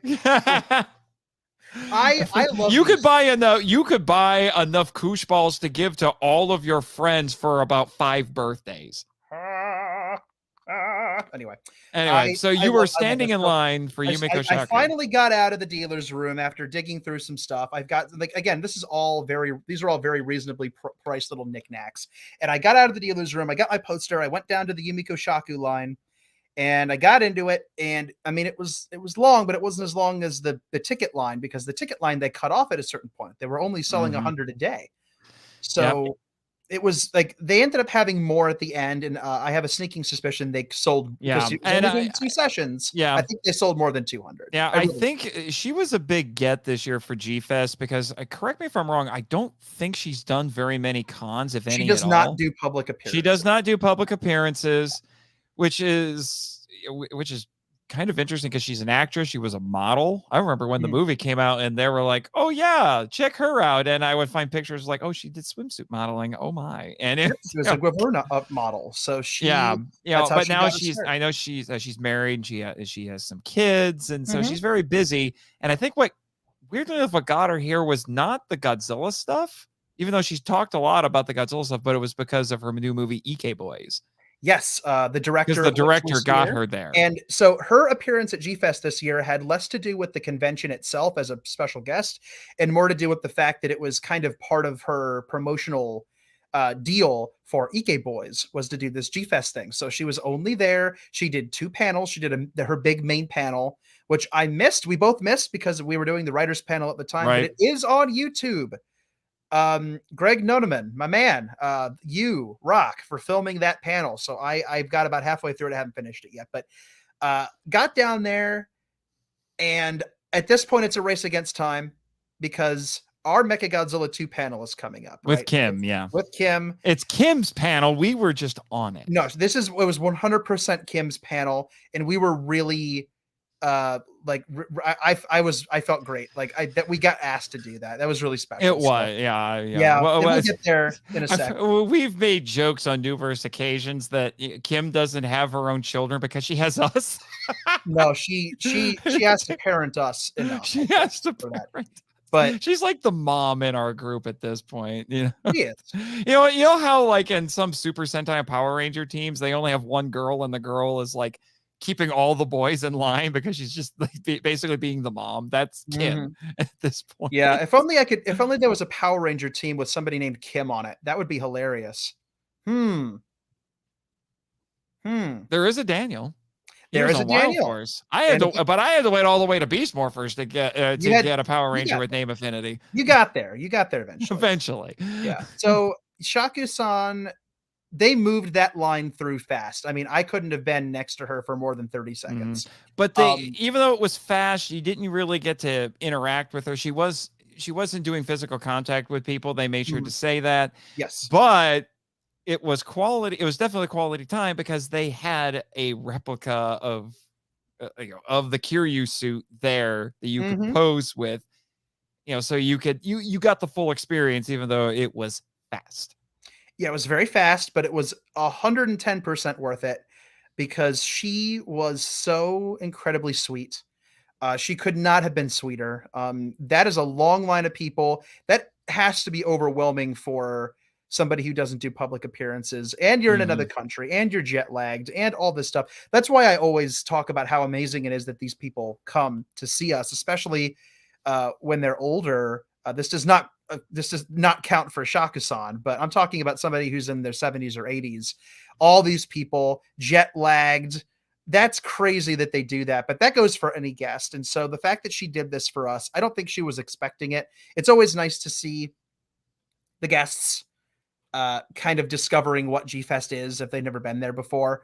And a lot of them do come back. I mean, the best example of that is Akira Takarada, who came and essentially loved it. He loved it so much he essentially adopted everyone at the fest as his grandkids. And went back and told everybody, like, oh, you have to go visit the American fans. You have to go. He got a lot of people to show up. Because to my shock, a lot of them got more love from the American fans than they did in their native Japan. Like, I know Nakajima famously said, like, people respect me more in the United States than they do in Japan, which I'm like, you've got to be kidding me. Fandom is different in America than it functions differently than it does in Japan. And I think that Yumiko Shaku definitely got some culture shock, some culture shaku. Culture shock. Thank you. When she came over here, because those lines were insane and they were all for her. I couldn't miss an opportunity to see her. She is, and it's no secret that she's one of my favorite characters of any of the Godzilla films. I think her character, her portrayal of Akane is a great character. She's just a wonderful character, and she plays her so well. Your heart breaks for her. She doesn't have to say anything, and you just look at her face. And I think my favorite moment in the film might be when she gets the announcement that they need her back, and all that training she's been doing has led to something. And they're like, we need you to come back and lead this squadron or be part of the squadron. And she's at attention, and then she bows, but she's about to cry. And it's just she's amazing in that film. I could gush. Yeah, she really is. But I was not going to miss an opportunity. No, as you shouldn't. But just really quick, because I think this is a nice transition to talk about our next item, which is Kim says, we need to film a morphing sequence together. Power Rangers, the Fabulous Empire. I'm in. This needs to happen. But now we're going to argue over colors. I know we're going to argue over colors. I'll be blue. I want red, but I don't know if people are going to fight me for red. It's, you know what? I'm already red and you're green. This is true. Why overcomplicate things? You know what I mean? We are overcomplicating things. But all right. So then we had, we had both of our first panels of the weekend was this, I'm assuming. Yes. So it was you, me, Kim, Elijah, and Michael. You brought the squeaky hammer, the Ghidorah squeaky hammer. Just in case. Did you fix his eyes, by the way?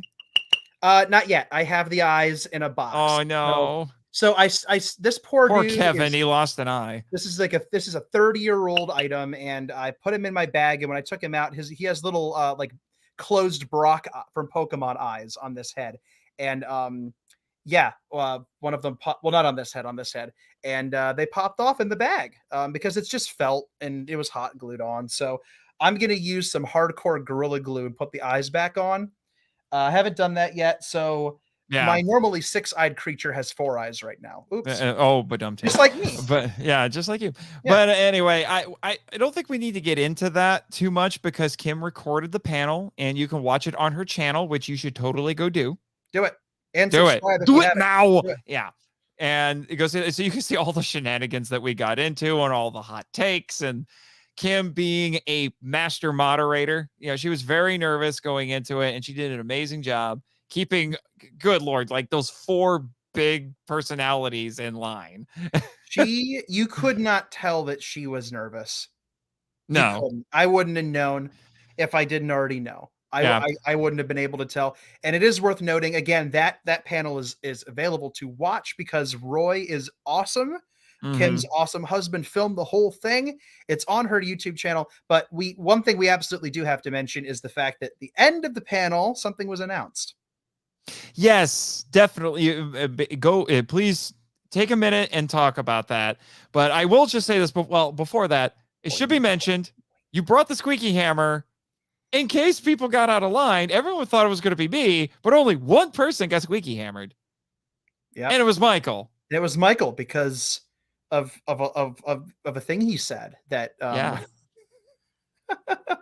Because of a thing he said, which go watch and you can see him get squeaky hammered. Now, I should mention that Matt Walsh, but not that Matt Walsh, met up with us earlier that day, and he is a balloon sculptor. I found out he is a man of many talents, and he gave me a balloon sculpt of a sword, which I did bring. I took that with me everywhere the first day, and Elijah got out of line. He was sitting next to me, and I bonked him on the head with the sword, but that's about it. So I did not get the squeaky hammer, and I feel very accomplished. Anyway, Eric. You did.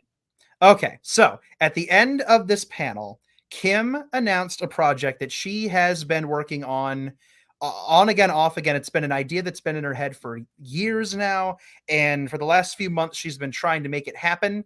And oh my goodness, it's happening now. We announced, and by we, I mean I was there. I'm involved with the project, but Kim made this announcement. This is her baby.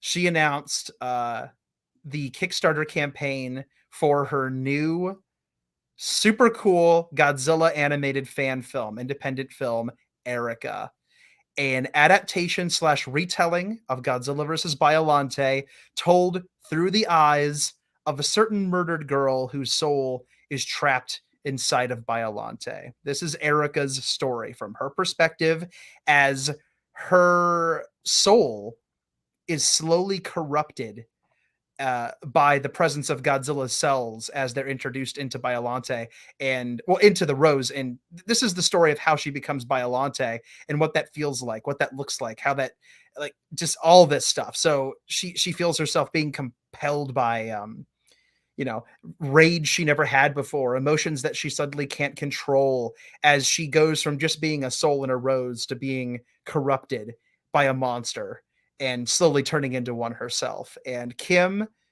came up with this wonderful, wonderful idea. I had no idea about it. And then a few months ago, she approached me and said, I'd like you to write it. And I lost my mind. I could not have said yes faster. It looks like you have the teaser trailer pulled yes, up. I was going to play. I'm going to play that here in a second. Just so let me know when you're ready. No, go for it. Let's do it. All right, so this was, she announced this. She teased it in up to G-Fest and then announced it. So here you go. Did you mention Alyssa? I will once we get through. I'll mention some. All right, here we go. Are you going to play? Maybe. I think it's playing. It's because I muted it. Sorry. How could you? Silence. The place where life and death hold equal power for a single lonely soul. This is where you'll find me. It's quiet here, warm. There's comfort within my little realm, kind of serenity that comes with acceptance. I remember, I dream, what's this? Something's different. I feel cold. I must do something, or else Erica will die. Father, Father, I'm here. Please hear me. Please. I'm still. Wait.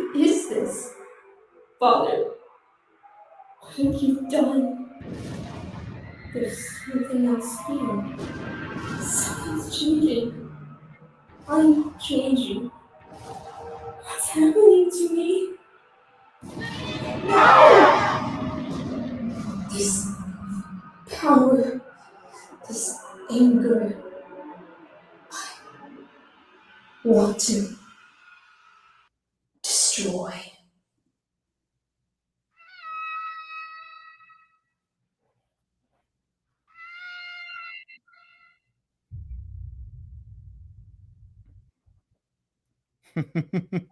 Yep. Yeah. So that's the teaser trailer for this project. The voice you just heard, portraying Erica, is the one and only Alyssa Charpentier, aka Zagoji Geek, author of the Merkmaiden trilogy, which is currently 2 books and is about to be 3. If you haven't read those books, go pick up Daughter Darkness on Amazon because it's an outstanding book. She's an amazing, like, she has like the best voice for this project. I wrote what you just heard. I wrote the script for that, and I wrote it with her voice in my head. That's how I write. I hear voices in my head when I write. That sounded creepy. Like, I'm very clearly deranged. I hear voices in my head. Well, that's just part of being a writer. It's true. Yeah, It's you talk to people who aren't real all the time. This is true, isn't it? See, he knows. Yeah.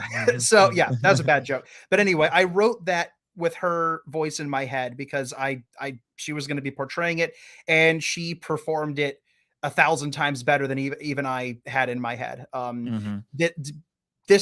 She's going to give people chills in this story. Yeah, I'm looking forward to this, and this is going to be kickstarted. The Kickstarter launches on August 1st. The Kickstarter launches August 1st. The Kickstarter page is up currently. You just can't back it yet. It hasn't launched, but you can click the little button that notifies you that it's going live. Definitely, if you are into this, share that teaser around. Share the link around, because when it goes live, we're going to need all the help we can get from G-Fans. This is only going to happen if awesome G-Fans like you guys help us out. Kim is looking for about 10 grand to get this done so that she can pay the animator, whose name, by the way, I just had to pull it up to make sure I didn't say it wrong, is Jesse Quails, who runs the Crazy Godzilla Fan YouTube channel. That's their animation you just saw. And in order for them to do this project at like singular point level qualities of animation, 10 grand. Got to pay artists what they're worth. And this is going to be this is ambitious. And also it's worth noting that this is not something that any of us are going to earn dough from. Kim can't earn money off of this because it's the characters are owned by Toho. This is a passion project. And passion projects are always going to be a little bit more tricky just because of all the hoops you'd have to jump through to make sure that no copyright infringement is intended or implied. It's 100% going to be worth it. I cannot wait for you all to see Kim's vision for this thing. The team behind it, I mean, I mentioned Alyssa, I mentioned Jesse. I also need to mention Tanner Wright, artist extraordinaire, who did the poster for this thing. But at the end, me, I guess I'm writing it. I'll be writing the screenplay, but this is Kim's baby, and her vision for this thing and her ideas for it are just like you. I need your. She says, I believe my exact words were, "Danny, I need your brain." That is pretty much what she said. Incredibly flattering. That sounds like the start of a B movie, right? I need your brain. Daddy, I need your brain. It's like the sequel to They Saved Hitler's Brain. Yeah. The evil Danny's brain from outer space. There you go. But so that's a bit of an overview. That was for me, this was the highlight of G-Fest, was seeing Kim get to make this announcement for this thing that means so much to her. So yes, I cannot wait for everybody to see what she has in store. Her ideas for this thing are just the coolest, and it's up my alley because it's an alternate take on a film, and it dives into the head of one of the characters. I do that with the Godzilla novelization project all the time. So even if I wasn't working on this would be a day one contribution from me. And also not just because Kim is a dear friend, but that is a reason. So if you think this is as cool as I do, if you love Kim as much as we do, Oh yes, definitely throw Kim's. Yes. Yeah, Tanner's poster may or may not be included in the Kickstarter perks. Yes. Well, it's just perms, but perks. Yes, perks. We are offering Yeah, perms. although if you want to start offering perms It's true. Listen, as Kim, perks, Kim is going to share some of her amazing G-Fest hair tips with backing. there you go. Yeah. So that launches August 1st. Launches August 1st. I've said enough about it, but I'm not gonna shut up about it for the next 2 months. This is the 2 for sure. And I'm gonna make the announcement here in a brilliant move of marketing. You actually said, why don't you move up your Biollante episode and have Kim and I on so we could talk about the movie and then talk about this? And it said, it took me a little bit. I was thinking, I was like, can I actually make that work? And then I thought about it, like, you know what the heck, I'll do that. So I think I'm trying to get season 3 wrapped up as fast as I can. So I'm hoping that the Biollante episode, then I'm just adding an episode. I'm not supplanting anything because I've already batched recorded a bunch of episodes for season 4. So we're going to record that next week, and I expect it will either be the second or third episode of season 4, a much delayed season 4. So it's, that way we get that movie out of the way a little early, and you get to talk about this project again. Yes, I have good ideas every once in a while, and you got to admit, as an unabashed fan and practitioner of shameless self-promotion, you have to admit that that's a pretty good example. Yeah, it is. It is. I mean, I may have to make it MIFV canon that if Jet Jaguar is powered by plot convenience, I'm powered by shameless self-promotion. And caffeine. And caffeine. and caffeine. But anyway, yes, Erica. And I was looking at my pictures, and I did have a few that I wanted to share related to things that we've talked about. I'm not going to turn this into some weirdo slideshow because we'd be here all day, but I do have a couple pictures of myself with Mr. TJ Storm. Yeah. That I wanted to show off. And so we had that one where we're doing the monster pose, and then we got all serious here at the in the second one. Yeah, except he's still being silly. Neil made the joke that he's showing me how to be a mocap actor. There you go. That is. And give me a second here, and I will find my picture with Miss Shaku because I have that here as well. Because I do want to show that one. Yeah, I've got a couple here. Got a couple of them here. Because the photographer took several. Yes, I ended up with, I think, 6 or 7. Because the photographer, like, again, the G-Fest crew is so good. They had people. Yeah. So here I am waiting to get it signed, and so we got a couple. Then I got a few with her. So this is and that's the Kiryu statue there, in the background. That's a good one. That's a good one. Yeah. How cool. So she's a wonderful, wonderful woman. I can't say that. Oh, she was so sweet. She was so sweet. It was really, I hope that it seemed like she was having a good time. It seemed like she was pretty grateful for probably what I would imagine was an unexpected for her outpouring of people. Like for us, it's like, yeah, of course, it's her. She's awesome. We want to see her. But for her, I see this all the time at G-Fest. Like these amazing people that we think of as like role models and heroes, or at least we respect their work. They don't have any concept of how very, very much they mean to us and how much it means to us that they come to these shows. And I've seen it time and time again where they come out and they're changed afterward, like they can't believe it, because on the other side of how would you feel if you went to the other side of the planet and you found a Monster Island Film Vault fan base that was twice as big as the one in America? That would be crazy. I would have to say. Yeah, it would be bonkers. It'd be bonkers, man. Mm-hmm. Absolutely bonkers. But dude, speaking of bonkers, you had another panel immediately after that one, Kong at 90, and you got to panel with one Bob Eggleton. Yes, I did. And I've paneled with Bob once before. I did as well. I think actually we were on the same one. It was for the Takarada tribute. Yeah. Yes, he did. He was on that one as well. He had the best stories to share. He was amazing because he knew him pretty well. But for this, we got to nerd out on all things King Kong. And it was an interesting panel because I believe Bob had put his own Kong panel in as a submission. Kevin Horn put one in, and then I put one in, and we ended up combining them all into one. Yeah, that was the theme this year. If people submitted a panel on the same movie, they just put them all together. Exactly. And it was a good time. So I got to hang out with Kevin and Bob, and we just kind of waxed poetic about how much we love Kong. I made sure to call out the names of the people that worked on the movie. We talked about the visual effects, the legacy, the design.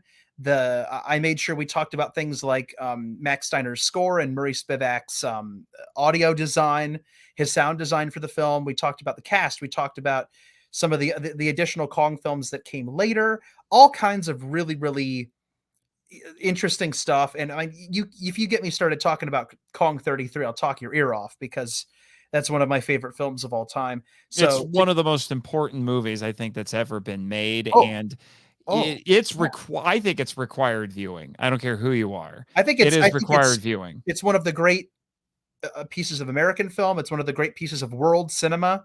It's a contender for best film ever made, in my opinion. I think that if you inject a little bit of subjectivity into it, I would say, like, it's up there with like some of my all-time favorite classic films from the era. You know, if somebody held a gun to my head and said, "What's the best movie ever made?" it would either be Kong or Wizard of Oz, because I love. I grew up watching Wizard of Oz. That's my mother's favorite movie. Yeah, that's a great film, and they have a lot in common. Actually, there's a lot of that fantasy there. People just love those movies, but Kong is special, and it really meant a lot to me that I got to celebrate 90 years of Kong, which is one of several cool Kong things I've gotten to do this year, including writing an article for an issue in Kaiju Ramen on Kong, where I recounted my visit to a recent exhibition of vintage promotional materials and artwork from the film and from the history of stop motion, which was outstandingly cool. Shameless self-promotion for Kaiju Ramen issue 9. Go get it if you haven't done that. Grab it. It's got to be nearby. I believe in you. It has to be within arm's reach. Yes. Which was so funny, because I'm up here doing this panel and I'm introducing myself, and then in the middle of it, Nate gets up out of his chair, runs up to the panel table, and puts issue 9 on a stand next to me and faces it toward the audience, and then runs and sits back down. I got questions after that. They were like, who was that? What was he doing? I'm like, that was my friend Nathan. He runs 40 podcasts, and I had people come up to me saying, like, what was that dude up to? I'm like, no, it was just shameless self-promotion. It's fine. Yeah, and it was like, and then you said, like, and I'm in the magazine. Yeah, exactly. And Bob had a copy of the Edgar Wallace script book that he worked on, which was like, that was really, really cool. He was geeking out on having his name in the book next to Edgar Wallace, and like, how cool is that? And it's extremely cool. I told him, if anyone's earned it, Bob, it's you. Like, really, seriously. Yeah. And I hope he believed me when I said that, because I was not blowing smoke. That was 100% true. Right. If anybody on this planet has earned the right to have their artwork in a book, an official book celebrating one of the key players in the history of Kong, it is Bob friggin' Eggleton. It is. Absolutely. Sure. So I loved it being on that panel. That was so much fun. Yeah. And then I don't know what you did after that. This was when I was like, I need to go see other things that are, that are part of this. So I skipped out on some panels, and I at one point was thinking about going to the film festival and watching Cowgirls and Pterodactyls, because that is a thing that is like Cowgirls versus Pterodactyls. I caught a little bit of it last year, but I ended up not doing it this year because I didn't get out of that panel as fast as I wanted to start it in time. But then I'm going to go to the game room, because somebody apparently has made Godzilla Risk. And unfortunately didn't get there in time to actually play it, but I did get to watch it be played. And here's one of the pictures I took of it, so you can get an idea of what that was like. That's cool. That's really cool. And I didn't see any of that. Yeah, basically the way it works is that it's very similar to traditional Risk if you've played that, but each faction has kaiju as part of it. And that, for what I could tell, what I think happens is that every turn you flip over another card and you get a slightly more powerful kaiju that's part of that faction, all the way up to, you know, the heavy hitters, you know. So Godzilla would be the last one that you would get if you, I don't remember which color it was, but you would eventually get that one and you have the most powerful monster, and then things get real. Near as I could tell. I wish I had the opportunity to play it. I did talk with the people who made it. I told them I would love to talk with you for Kaijurama Magazine about this.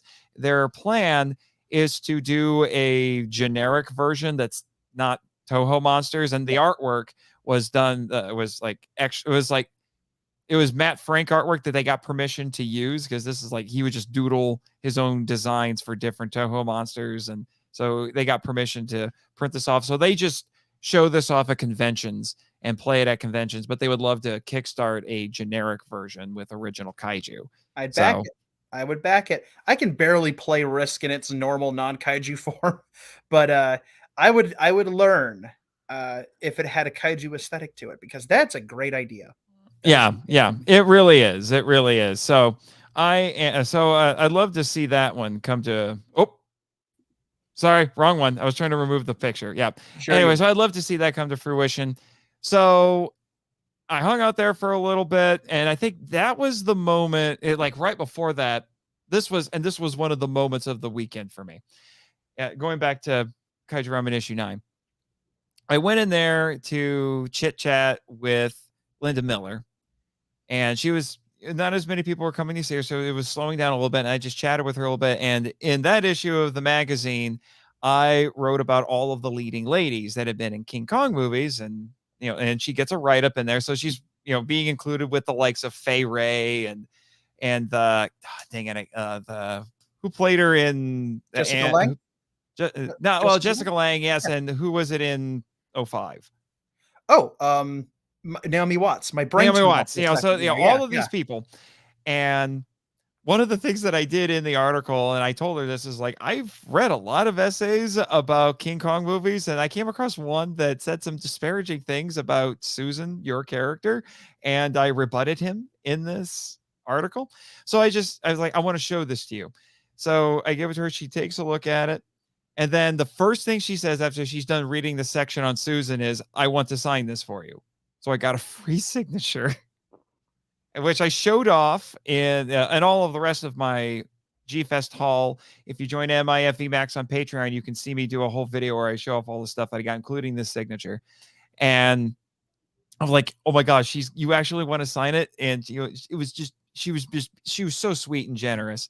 And then after that, she said, can I have a copy of the magazine? So I was scrambling for about 20 minutes trying to get a hold of either Travis or Michael and say, can we send a copy of issue 9 to Linda Miller?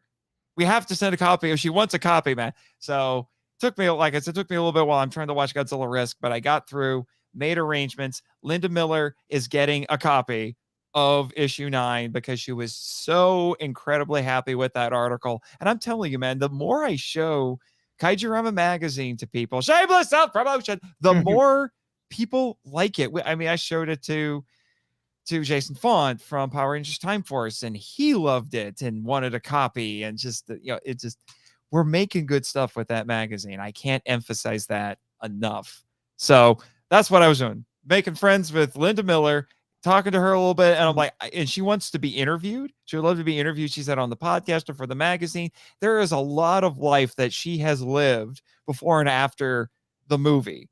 And I would love to talk with her about that, because most people just talk to her about being in the movie. And I get it. It's a big deal. She got to hang out with Takarada and Rhodes Reason and King Kong, but there's a lot more to her than just that moment.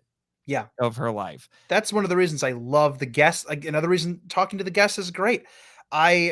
Linda was at All Monsters Attack earlier this year, and I think she and I must have chatted for about 20-25 minutes. I just walked up to her, and she's the sweetest, the most genuinely sweet human being. And we just sat and had a conversation, and chit chatted about the convention and how it was treating her, and just like, how's the day treating you? How are things going? That kind of thing. Very, very just general. And not an ounce of like being starstruck. It's just, just my gosh, I respect this person. But more than that, she's just a lovely human being. And yeah, she every time I've talked to her, and I missed getting an autograph from her this year, unfortunately. I wanted to. I mean, I've met her several times before. She signed my King Kong Escapes 27x40 theatrical one sheet from the 60s.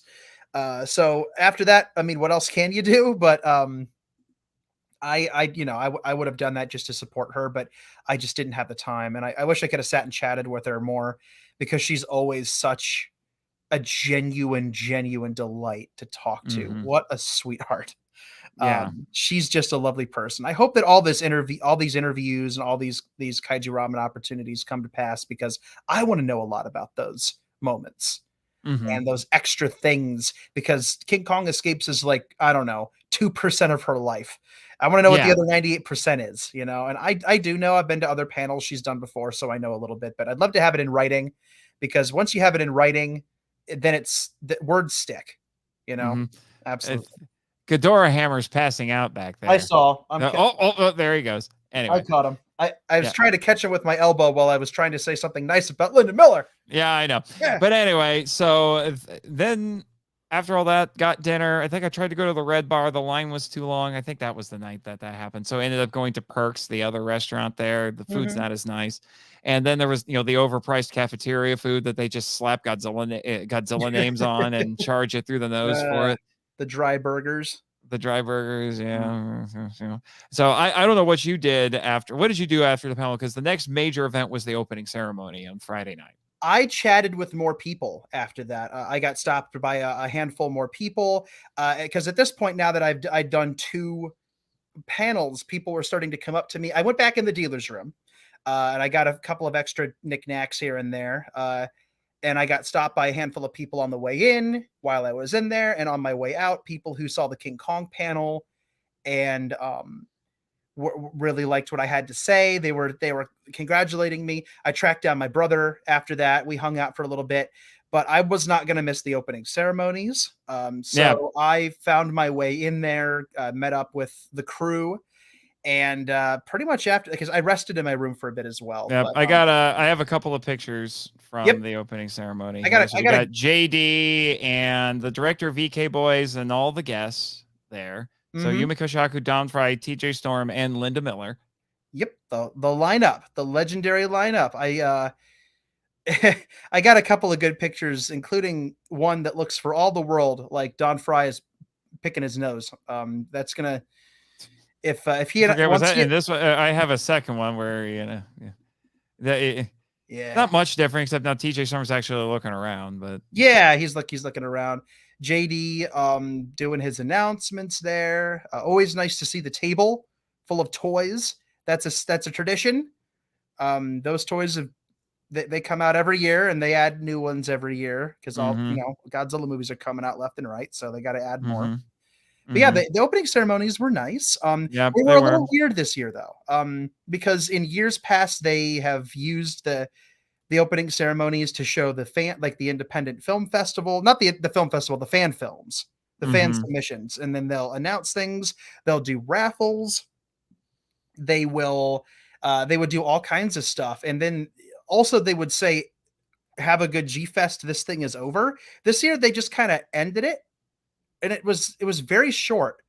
Not bad by any stretch, although I did notice, not to be that guy, but there were quite a few omissions from the from the In Memoriam. From the In Memoriam, yeah. JDF was one. JDF was one. That was disappointing to not see him in there. I mean, G-Fest still struggles a little bit with branching out into non-Godzilla Gamera. Right. It's slowly starting to happen. There was more Kamen Rider love there this year because there were several Kamen Rider cosplayers. They showed the first episode of the 1971 Kamen Rider in the film festival. Mm-hmm.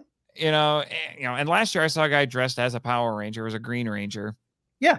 It's there, But and something that we should mention is G-Fest this year was under new management. It's being kept in the family, so it was JD's daughter who was in charge.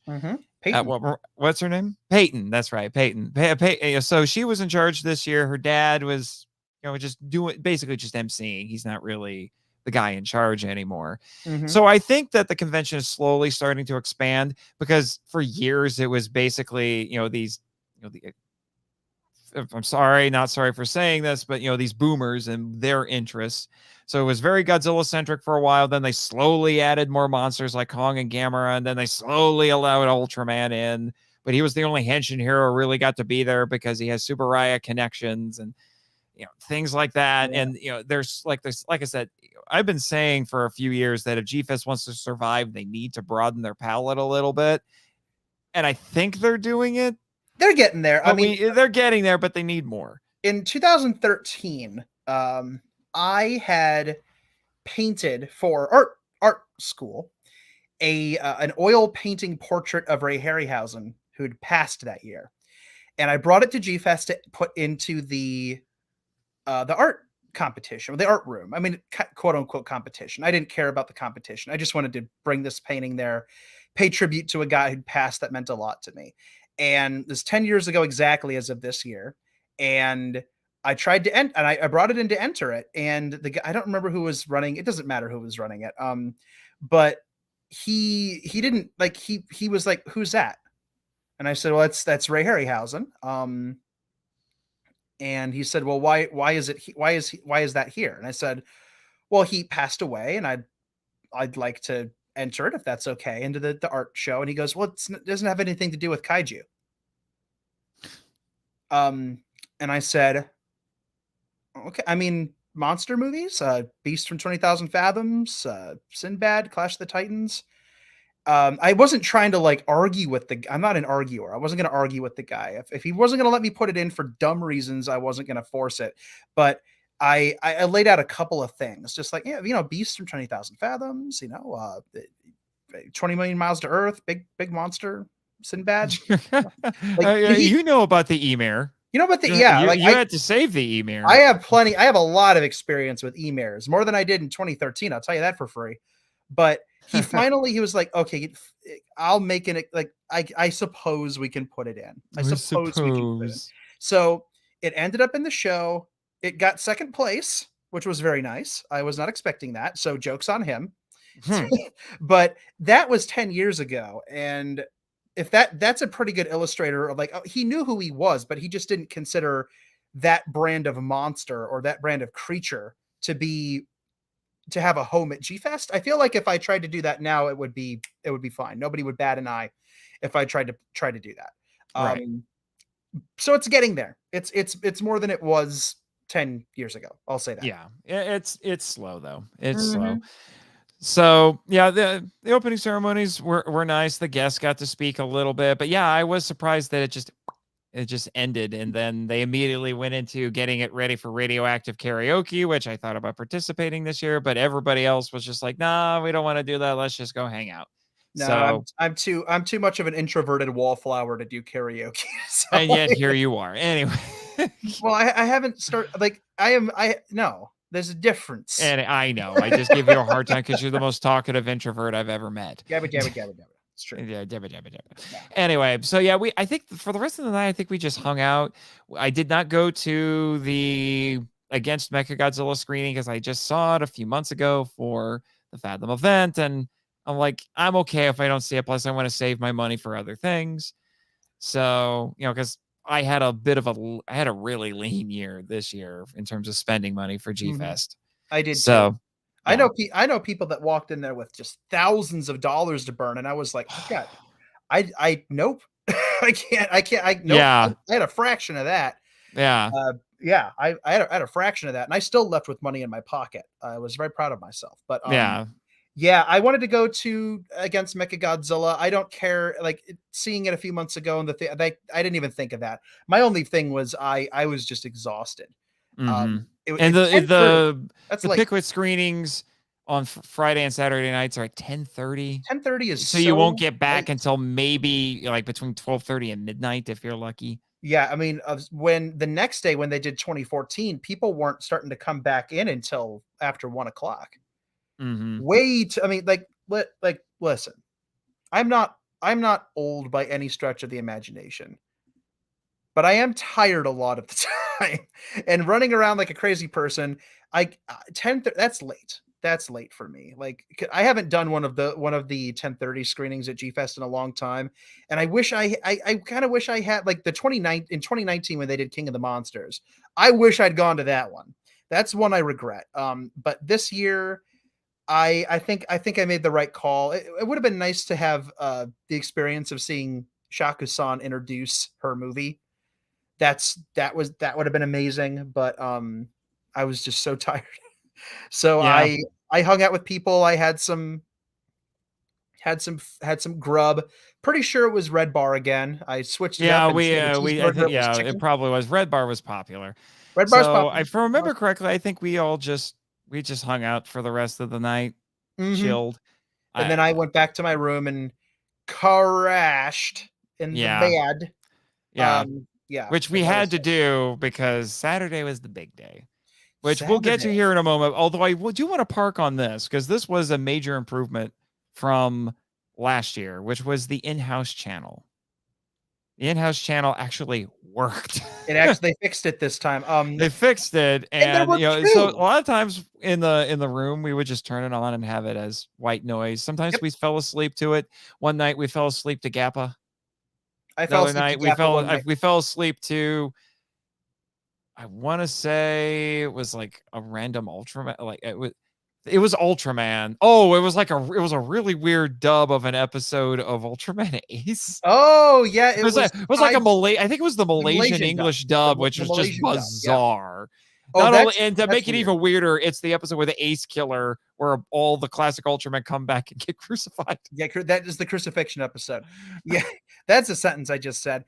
It is, yeah, that I saw that as well. There were 2 in-house channels this year, which was really weird. So that were they showing the same things or two Nope, separate things? 2 different sets of programming. I How had cool. no idea about that. Yeah, I switched back and forth between The Little Prince and the Eight-Headed Dragon and Gappa, and then I would switch from Ultraman over to trailer compilations and like Yeah, I woke up one morning and Attack from Space was playing, and I'm a right. Starman junkie, which is great. And then I Yeah. switched over to the other channel and Spook Warfare was on, and that's one of my favorite movies ever. So that was a fun time. But the in-house channel was awesome. Channels, they had 2. I couldn't believe it. Yeah, They yeah. both worked. I do think they should probably update it at some point because some of those video files have clearly been around for a little too long, and Oh, I don't care. they're not meant for high def TVs. I think the grain and the overall like crappy quality gives it character. It feels like you're Probably, actually yeah. flipping channels. on Although a television. sometimes it would have been nice if they had included more dubs or subs with it. Like I remember, I think it was it Friday morning or I think it might have been Saturday morning. I caught that when I woke up. I caught the tail end of Gamera the Brave in raw Japanese. Yeah, one of the channels did not have subs on it a lot of the time. Yeah, and then right when I left because the movie ended, and then I went off to go do more stuff. And it transitioned to the green slime. Green slime. I'm gonna have to add that to the podcast podcast schedule at some point because that's a wild one. Linda Miller's in it for 5 seconds. 3 seconds. Yeah, she's in there. She's in there dancing. Yeah, she's doing something that I enjoy doing, which is dancing. This is true. Yeah. This is true. Yeah. So that's Saturday. a very nice transition then to G-Fest Day 2, which, like I said, this was the busy day. Oh boy. Oh boy. I had 2 panels. How many panels did you have? Also 2. Also 2. So you had 2 every day. Yeah, I was on the same. I had the same 2 you had. Yeah, so same 2. Yeah, same 2. Let me double check my schedule so I can kind of remind myself what did we do that day. So okay, and Saturday I just kind of hung around. Oh, Saturday the thing I did, because I remember hearing people talk about it. Our friend Kim was in it last year. I wanted to get into the Dojo Studios movie because they did that this year. The fleeing crowd scene, which I guess is a bit of an annual tradition, which I was able to do. And I discovered that I am the fastest nerd alive because I was outpacing everybody. I believe I it. would start in the back of my group, and I would get out ahead of everybody. It's called We did caffeine. We did 3 takes of that. It was pretty fun. I was also the one who was actually trying to act like I'd look over my shoulder, look back, like, oh, you look scared, and like I took it probably more seriously than I had any right to do. But Yeah, I haven't done the running for a hot minute. I did it when they shot Battle Royale years ago. Mhm. I'm in Battle Royale somewhere if you squint and look hard enough. But You're in a movie with Akira Takarada. Well, he's in the movie. You're just not in the same scene. no, and I put in a request to be in his scene, but they didn't get back to me. That's a lie. That's a lie.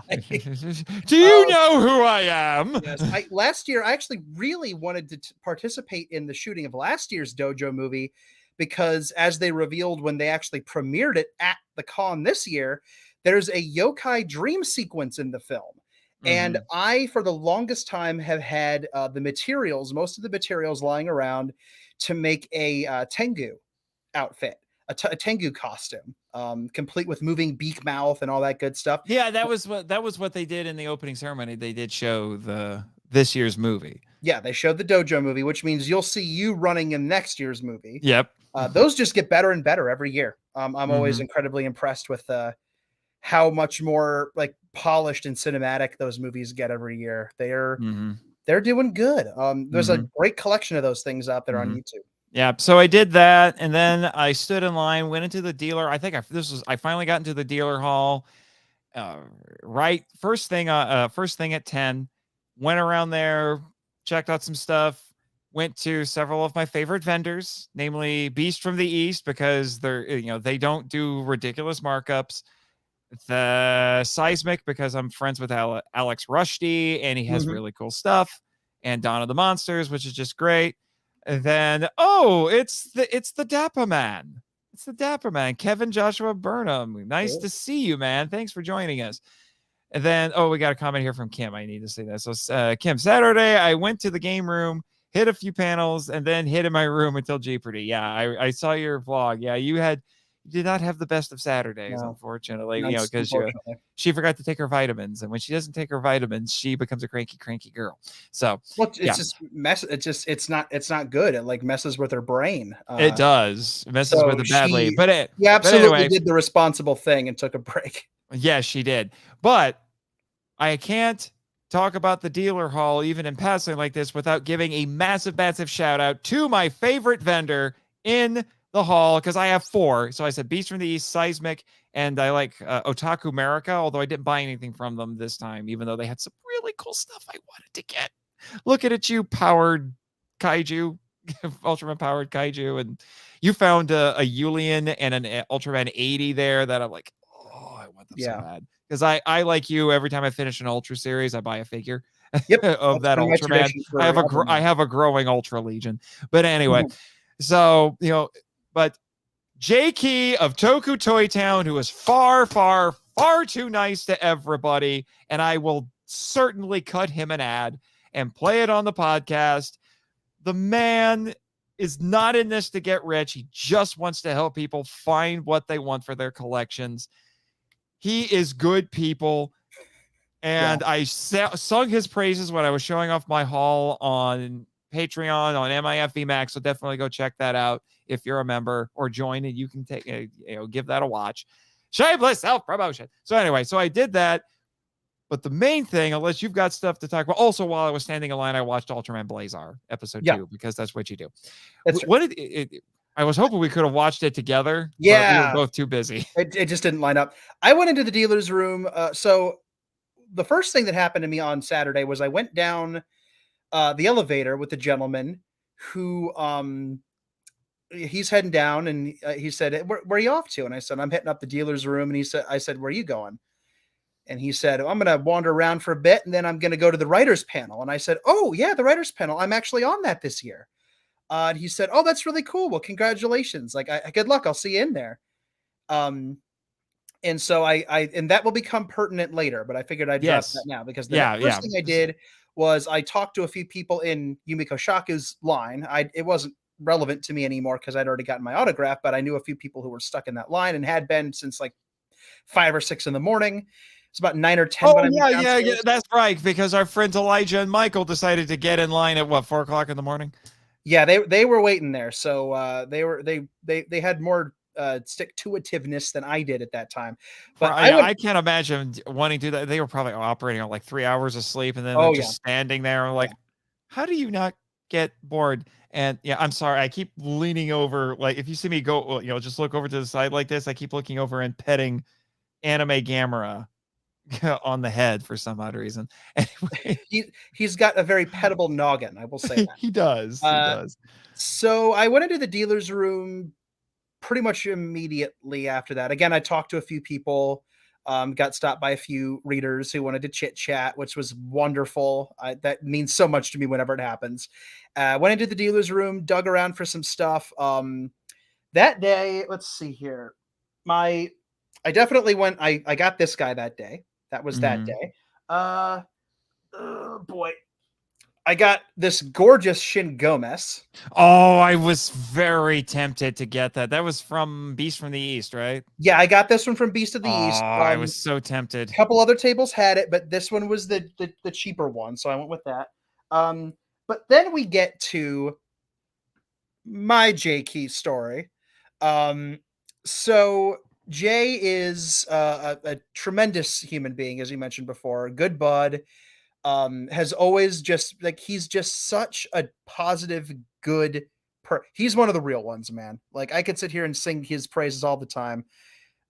Just a remarkable human being. He brought so much joy to people this weekend because he would I didn't tell people like, oh yeah, go see Jay because he gives things away. Like that's like no, that's not the right way to go about it. But I did tell people Toku Toy Town, go over there.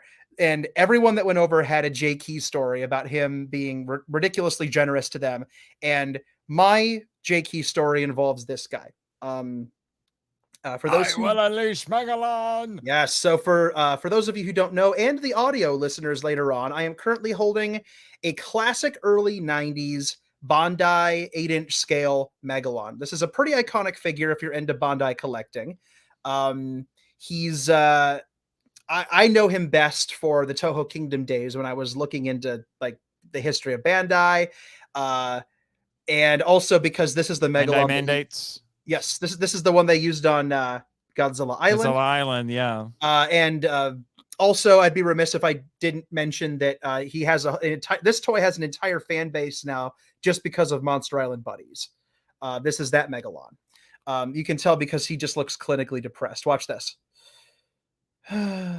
See, he looks depressed. I mean, I know. I made my own clinically depressed Megalon video. Yeah, with the Hulk music. It was a different Bandai Megalon, but still. Different. Yes, the new one. I have the YMSF because my general rule of thumb is I get a version of the monster, and I try to get them all on the same scale. But this figure eluded me for years. Mostly because I didn't particularly need it because I had the YMSF in the 6-inch scale, which is what I wanted, but also because this flippin' toy, if you wanted to get it, was $150 or sometimes up to 200 smackers on eBay. That is ridiculous. And even at G-Fest, it tends to go for 80 to 100 or more. And now that there are multiple new Gaigans, listen, I'm so tired, multiple new Megalons out, I think that might be one of the reasons they're starting to come down, but at least I was hoping. But I went into G-Fest this year and I held a few of these things and they were all $100. Got to Jay Key's table. Toku Toy Town, $65 for this beautiful, beautiful thing. Just low enough that I figured, you know what? If it was any other table, even at that price, I probably wouldn't do it, but I love Jay to death and I want to support him. So I'm finally getting this toy that I've always wanted, and I'm going to get it from Jay. So I made my decision. I handed him $65. Dude hands $25 back to me. And I said, no, Jay, no. Do you know what this is? Like, you can't.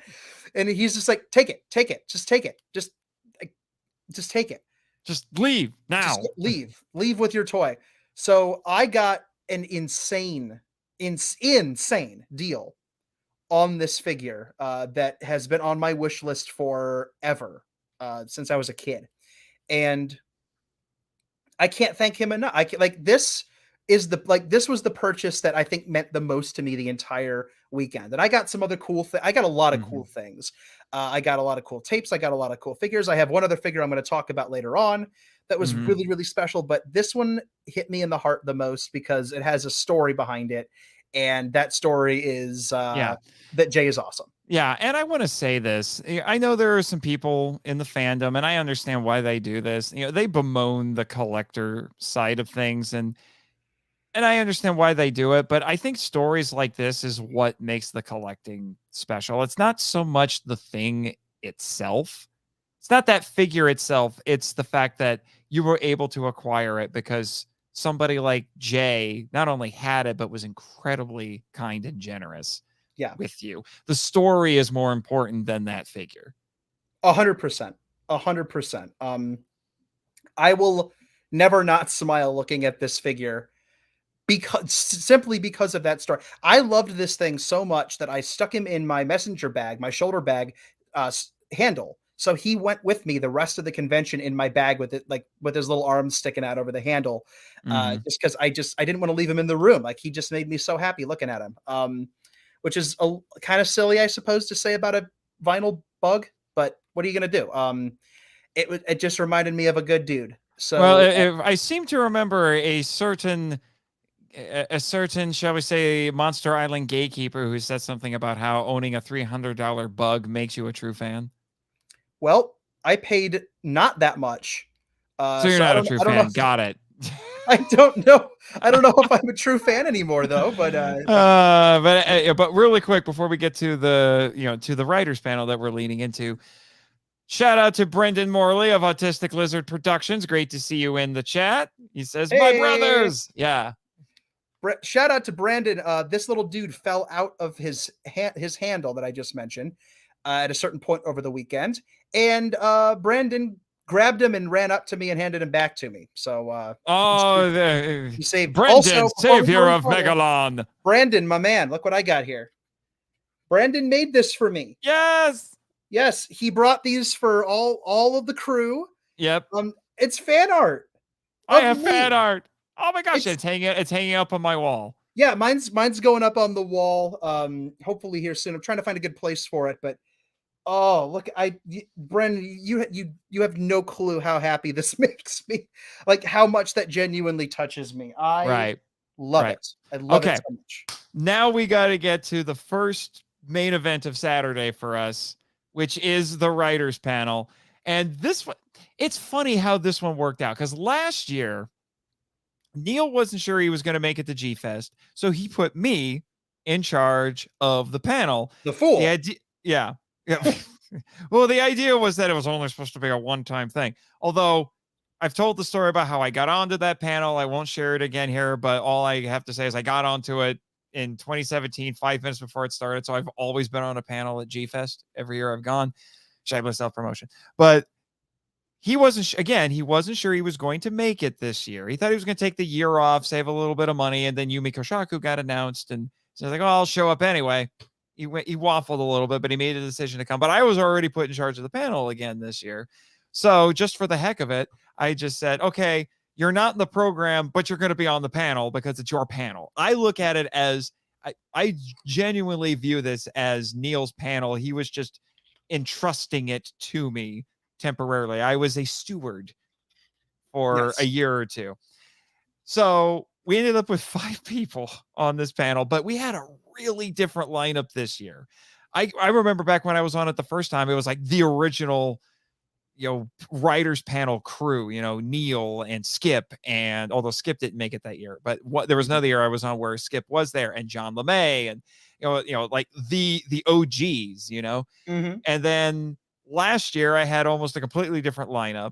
I added you last year because you were always an attendee at the writers panel, obviously. Yes. And, and we had the Omni viewer, we had Alyssa, and we had Neil. Honestly, as much as I love the panel this year, I don't know of anything, and I wish I had recorded it.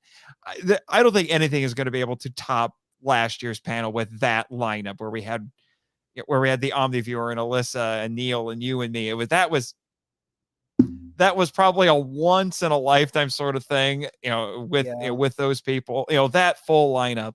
But this year we had you and myself, and then we had, well, I guess I can't say our friend, but our friend Robert Montserrat. Yes. He joined us this year.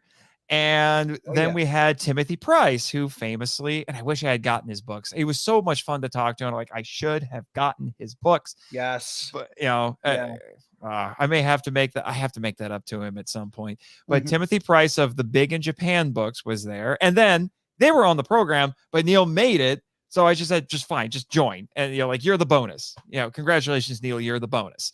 So, so we had 5 people on this panel, and it was a good time. We had a really good time. A lot of good stuff. Timothy Price, just to shout him out, is an amazing person. Pours so much of himself into the Big in Japan books. I bought those books from him. I bought the first book from him and a poster and some other goodies. Oh God, years ago when he was tabling in Japan, tabling with Big in Japan at G-Fest. That is what I was attempting to say. Nailed that, dear God. Anyway, dear Godzilla. But yeah, I was really happy to see him on the panel this year because his insights into the creative process are really special. It was really because he like I said, he pours a lot of his own life experiences into those stories.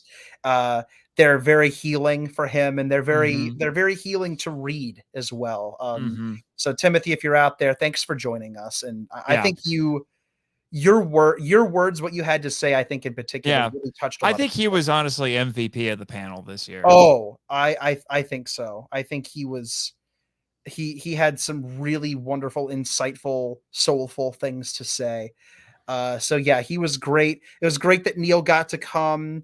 My friend Robert, who I've known forever, he is a yearly attendee of the writers panel. Always there. It's been one of his dreams to be on it. So being up there meant a lot to him. And I did have a handful of people who came up to me and said, like that it was a really great panel. And we had stiff competition because they put us up against one of the guest panels. They put us up against the guest panel. Yeah, they put us up against Yumiko Shaku, and there were still people there. And I even, because I was emceeing, I opened it up by saying, the fact that you are here tells me that you really do care about the craft, or you just love us that much, because you could be seeing Yumiko Shaku right now. Yeah. And it wasn't a packed room, but it was pretty full. It was pretty full. We got a lot of really great questions, and it was rock solid. It was a rock solid time. It really was. And then I wish I had recorded it. There have been so many times the last few years where I should have recorded these panels. Shoulda, woulda. I know. I think I may have to invest in a mobile recorder for podcasting next year, or just something, or talk somebody into bringing a camera and just setting it up. I don't know. But so we had a good time. But then the big thing that happened was, and I can't remember if this was stated to everybody or if it was a private conversation with all of us, but the main thing that, to bring up is you and I are inheriting the torch. Yes, we are. We have Neil officially told us after the panel that he is passing this panel along to you and me. You and I are officially in charge of this thing. Yeah. Those are big shoes to fill.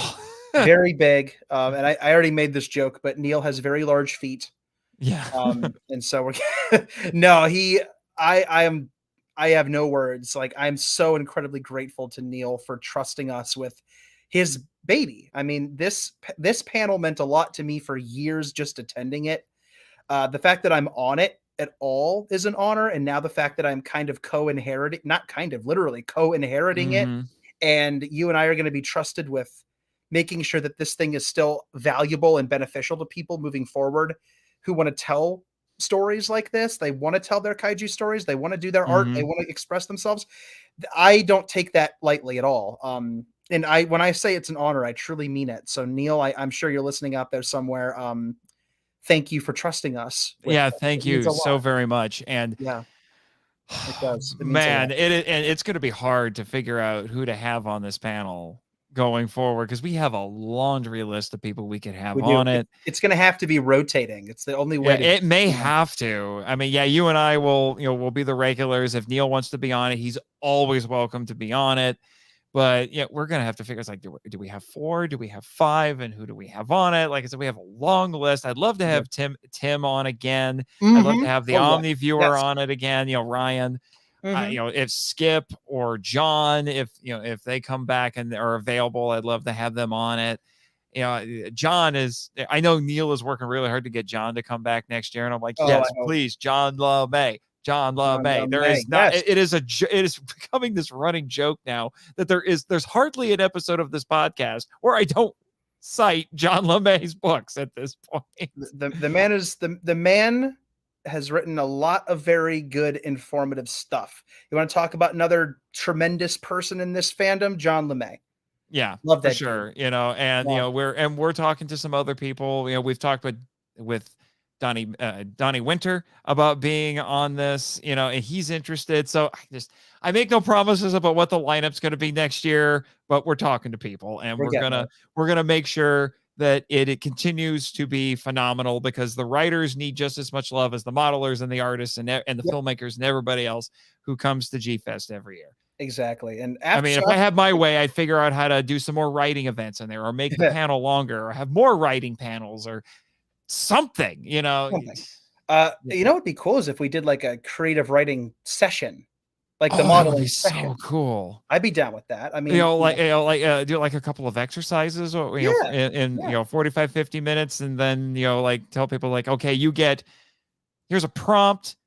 And you get, there was a guy, was it G-Fest? I think, it was G-Fest. There was a guy who did that for poetry, kaiju poetry. So maybe we could do it like, here, you get 20 minutes, you write a kaiju flash fiction, 500 words, and then if you're brave enough, you come and share it, and then we get feedback. I think that would be fun. I'd be down with that. So after that panel wrapped up, the gentleman who I mentioned before, who rode down on the elevator with me, caught up to me as I was leaving the panel, and he said, because at this point he knew I was going to be on the panel, and he did, but he didn't know who I was. And so he came up to me and he said, dude, I had no idea when I was in the elevator with you that you were the Godzilla novelization project guy. I've been following you since day one on Twitter and reading your stuff, and I love the way you write. And I'm sitting here like probably blushing, like, oh my God, I can't believe, like, how do you think someone that sweet, man? Like I was like at a loss for words. It was so tremendously moving.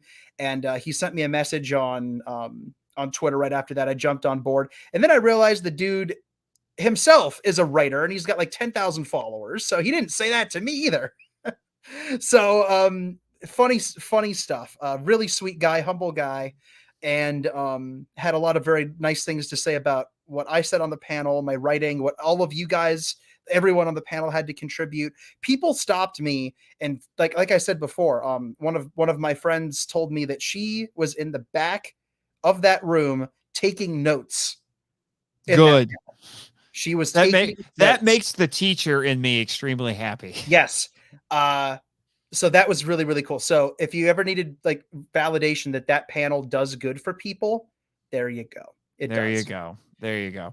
So I put down that on my schedule, I would go to the Linda Miller panel. I don't think that ended up happening. I think I might have gone back to the dealer hall, or just tried to stay close by, because an hour after that panel, we had our second. Yes. I went back to the dealer's room as well. And then we transitioned right into Matongo, yes. Which I can't do that without my face looking stupid, so I have to cover which I did. Yes, Dr. Dorif. I did do that on the panel because you guys were like, you got to do the Matongo laugh on the panel. Like, fine, I'll do the I did the laugh. Yeah, the only thing that was missing was Dr. Dorif. He's always nearby. I was gonna say he's very disappointed. He's very disappointed he did not get mentioned. Well, nobody in that room would have. No one would have. Well, there might have been a few people. A handful of people would have gotten it, but everyone, like the other, like I don't know, like 70% of the people in that room would have been like, what is he on? What is he this? on? Yeah. But What is anyway, going so on? the Matango panel. So it was you, me, Elijah, And Kevin. and Kevin Horn.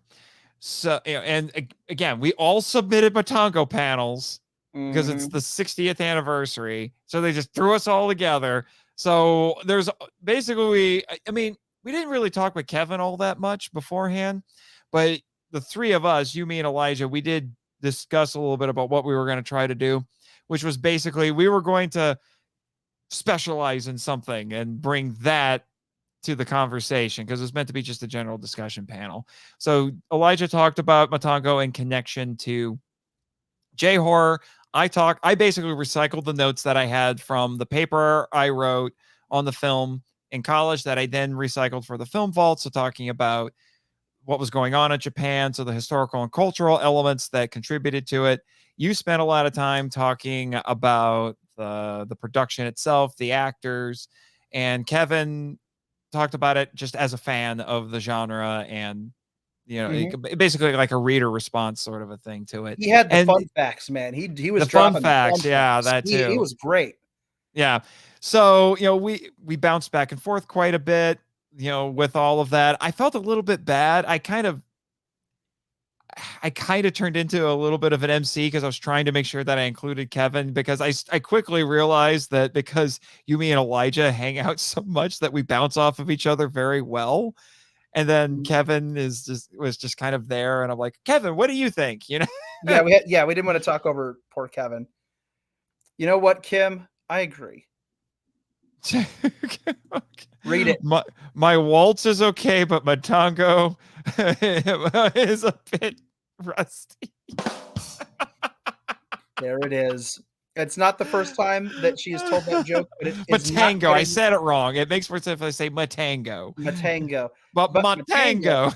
My waltz is okay, my tango is a bit rusty. There you go. You got to do it with the accent, sort of like we gonna do some tangoing. Yeah, I can tango. I'm sure you can. Oh yes, I can. The Matango panel was great. So what did you do after that? Because that was pretty much toward the end of the day. Everything started closing down after that. Yeah, I was going to go to the Don Fry panel. I only caught a little bit of it, and it was toward the end, but I ran into Danielle, and we just had a very nice conversation, talked about stuff. She may or may not be doing a project for me that is podcast related. Good. You want her on your side. She is a tremendous human being and one of the most talented artists I've encountered in years. It will be art related and voice acting related. Yes. I want to see it. I want to see it and hear it. Yeah. Yes, and hear it. I want to do all those things. It. So we hung out for a bit. I caught the tail end of the Don Fry panel. I think I got a picture from that, but I've already shown off a picture of Don Fry. And then I put down that I was going to try to go to the arcade, but I didn't do the arcade that day. I think I ended up doing the arcade on Sunday. And then the next major thing I did, I don't know about you, was the Collect All Monsters live. Collect All Monsters. Because I'm going to say it right now. And if he hears this, I know the Collect All Monsters crew. It's just like, he's like, one of the things they just like one from people is they don't like being pestered with requests to do anything. And I understand that. But one of my dream guests for the podcast is Kyle Yount, because I don't care what anybody says. All of us kaiju podcasters owe at least a little something to Kyle Yount, who was the trailblazer for what we're doing. So if I could have Kyle on the podcast just one time, I don't care what I have to do it or what movie it is. I want him on at least once, because the man, I listened to Kaiju Cast when I started podcasting, and a lot of what I did, especially early on for the Monster Island Film Vault, I learned from listening to Kaiju Cast. We all owe Kyle a tremendous debt of gratitude, and underneath that legacy is a tremendously wonderful human being as well. Kyle's great. The Cam panel was one of the, weirdly enough, I am a panel addict at these things. I am always at the panels, and this year I went to so few panels. And it was good because I got to do other things. I got to spend time in other places I didn't get to go to as much, but I missed out on so many panels I wanted to check out. But this one was one I absolutely positively was not going to miss, because all of these human beings up on this this podium here in this picture that the audio listeners can definitely see. Oh, they could Um, definitely see it because they're all psychics. They're all psychics. Just like Leslie Mickey. and Christine and Kyle and David. I mean, they're all so great. Collect All Monsters is one of the coolest kaiju related things out there. What a great crew of people. They're all so enthusiastic. And I was not going to miss that panel because they're just so fun. There's something very, very, I don't know. It's just something about their chemistry altogether. No matter what they're talking about, kaiju related, it just feels right. And I think a big part of that is Kyle. Just like his voice and his presence is so much a part of the fandom, but also the fact that they all have such good chemistry. You know, like they just bounce off each other. I will tell you one of my goals as a podcaster is I want to get to the level that they're at. I would be extremely happy. I mean, that one of the things that is just something that just kind of comes to define my life, especially with the field of work that I'm in with writing and, the being in the creative industries, I'm constantly chasing notoriety.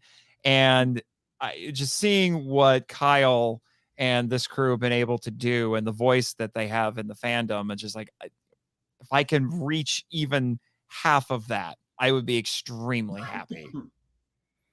Yeah, they're just cool. They're just cool people. I've chatted with all of them. They're all nice folks. I said something to Leslie that I was certain was going to get me punched in the face. And I don't remember what it was. It was like some nerdy thing. It's like, what Godzilla movie would you, he asked a bunch of like questions that he knew is going to get people like riled up, right? Like which Godzilla era has to be deleted forever. And I'm pretty sure I said Showa just so I could watch him have a conniption. I didn't mean it, but you monster. I know. Like I did, like I thought he was gonna cry, and he knew I was messing with him. But yeah, all these people are just awesome. So for those who are watching, by the way, Leslie is the gentleman all the way to the left. Yes, that is Leslie, the one and only. He's a character. We love him to death.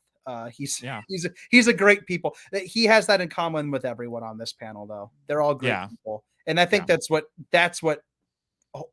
glue that holds this crew together, and it's why that room was packed.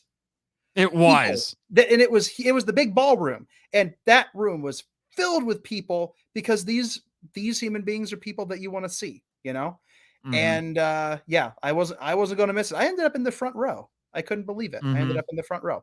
I did not win the raffle. They did a room-wide raffle. Everyone who walked in that room got a ticket. Well, no, but what's not? I was gonna say, they had one in the room during the panel, and then they had one later. And let's just say Elijah loves TJ Storm. Loves him. I'm going to reiterate that. Just loves him to death because of this raffle. That's all we'll say. Yeah, that's all I can say. Go listen to Kaiju Conversation, where he'll undoubtedly tell that story. Yeah, I'm sure. So, if he doesn't, I'm going to send him an angry letter. He'll do it. So after this panel wrapped up, I went on what can only be described as the most pointless journey of my life, wherein I followed Michael and a handful of the Monsters with Attitude crew all the way over to the mall that's like a couple blocks down the street from the Hyatt Regency.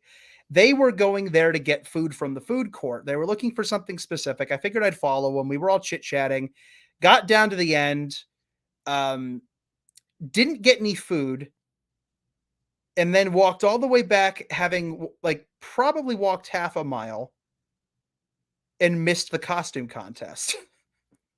Well, I mean, I didn't miss it. I was going to get to that. So we all had dinner, and then I was hoping that Kim would have participated with this, but this one's when she wasn't feeling well, because we had been trash talking each other since last year about how we were going to try for Jeopardy, which is Godzilla themed Jeopardy. Skip Peel runs it, and like if we both got on, it was like we're not friends for the next hour, okay? Because we're just that competitive. Fortunately, Kim didn't audition, and once again, Skip, you make the audition questions obscenely hard. Because I am looking at these things and I'm like, what is this? And then when you actually watch the competition, they're far easier than that. And I keep telling you to audition because you'll kill all of us in that. I know you will. I don't know about that. I don't know about that. Do you remember? Okay, I'll try to see if I can remember what some of the audition questions were. One was, what was the first company to produce a glow-in-the-dark Godzilla figure? Oh no, was it Marasan or was it Poki? Nope, you are incorrect. If you had said Marasan, you would have not passed. See, okay. Aurora. Oh my God, I was thinking figure, not model kit. I got stuck on semantics because it was them. They did an Aurora glowy version. Yeah. And then I'm trying to think. There was another one. I can't remember the character's name, but you were supposed to tell us. You were supposed to the answer you're supposed to give was what was his nickname, and the nickname was a Dinosaur Boy. But I'm trying to remember the characters. I want to say that was that Mega Garrus? Is that I kept thinking it was Mega Garrus. Dinosaur Boy. Yeah. Dinosaur Boy. Yeah, okay, that was the nickname. It just listed two characters, didn't say what movie they were from. It's just like, what was this character's nickname for this character? And it was Dinosaur Boy. Okay, I'm gonna watch all the movies in my head real quick. I'll be right back. I'll think of it. I'll be able to get that one if I think hard enough about it, but it's but it's I kind of like, is that Mega Garrus? I thought it was Mega Garrus, but I completely failed on that one. One of the ones that I know I got right was they said what movie had the tagline reality Japan versus fantasy Godzilla. I'm like Shin Godzilla, so I got that one right.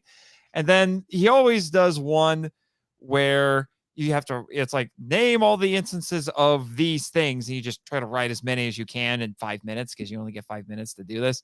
So one was list as many characters with Doctor in their name from Godzilla and Gamera movies.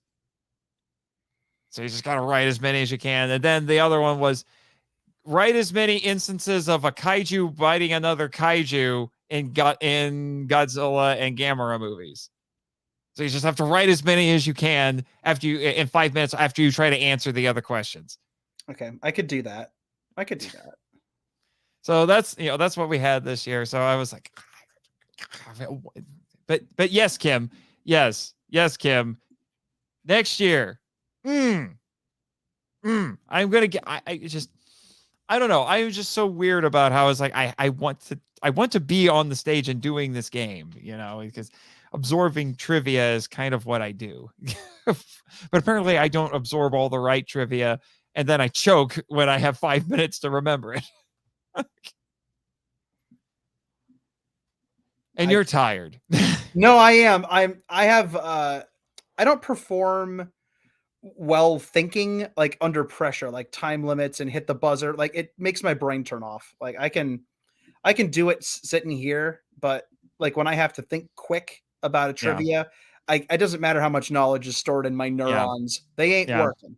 Yeah. But anyway, so, Kim came after, right before it started, and we hung out, we watched the competition. A guy who had won it before won it again this year, which is cool. I will admit the questions were not as entertaining this year because the whole Fabulous Empire actually came from Jeopardy last year because of an alternate title an Italian title for Mothra versus Godzilla, which was Watangi and the Fabulous Empire of Monsters. So you would get the foreign language alternate title translated, and you had to guess the movie. I'm like, you've got to be kidding me. The Italians called the movie that? Apparently they called the movie that. So, so anyway, then we got to the costume contest, which unfortunately you missed. I would share pictures of from the costume contest, and there were some videos, but I've shared some of those already. For the sake of time, I'm not necessarily going to go into it because it's already running. We're going long, longer than I was expecting. Yeah, But I we gave up had on the some. costume But I contest. will say this: there were a couple that I will highlight if I can find pictures. I don't know if I have pictures or if I have videos, but there were some really standout costumes this year. That anime Mecha My- Godzilla, man. Oh, Yeah, the anime Mechagodzilla. I hope that one won I just would be to shocked if it spite didn't. the haters. Yeah. And there was a pest star that was done just like the show, where it's two guys holding hands with a bat head in the center. I've wanted to build a Pestar for years. Mhm. One day My I'll do it. favorite one personally has to be the entire family that did an Ultraman cosplay. So it was like two little kids, a mom and a dad, and the mom is Mother of Ultra, and the dad was Dada. Get it? Yeah. Yeah, I got back before the costume contest started, but I just couldn't get a spot. Like there was nowhere to watch. So Yeah. I ran into Allison and Danielle and a couple of other people, and we all looked at each other and said no. So we gave up and went to Red because there was no one up at Red. Oh, another good one. Another good one was a little kid who was dressed up like Adora, and he made the two side heads his hands. Yeah, I Put saw a that. mask I on saw them. that. Yeah. It's I'm just flipping through, try to find some of the other ones. There were some weird ones. They were the common riders. There were two common riders there. Let me see. I'm trying to find the mech. I at least want to show the Mecha Godzilla. Oh, there was also a guy who was Zigra, like old school Zigra, and it was totally in character the whole time. I actually met him before the contest. Oh yeah, I know him. He's a good dude. He's had that costume forever. That's an awesome. Yeah. Oh, another really good one was there was a little kid who did a gigantic Mothra larva and was actually underneath and moving the thing. Saw that. Like, crawling. Yeah, that one was really good. I've always wanted to I will be sure to post these pictures on the socials so you can at least see them. Yeah. Oh, there was a really good Gabra too. I saw the Gabra. I would have done the Mothra because I've always wanted to build a Mothra that big and just have it I around. think I have a video of the Mecha Godzilla. Of the anime Mecha, but that one was just so good. It was a kid who built it, and he intentionally went with that one because it was an unpopular character. But now we got to talk about the weird thing that happened after the costume contest. When we got a phone call from Michael and Elijah. Oh yeah, that was weird.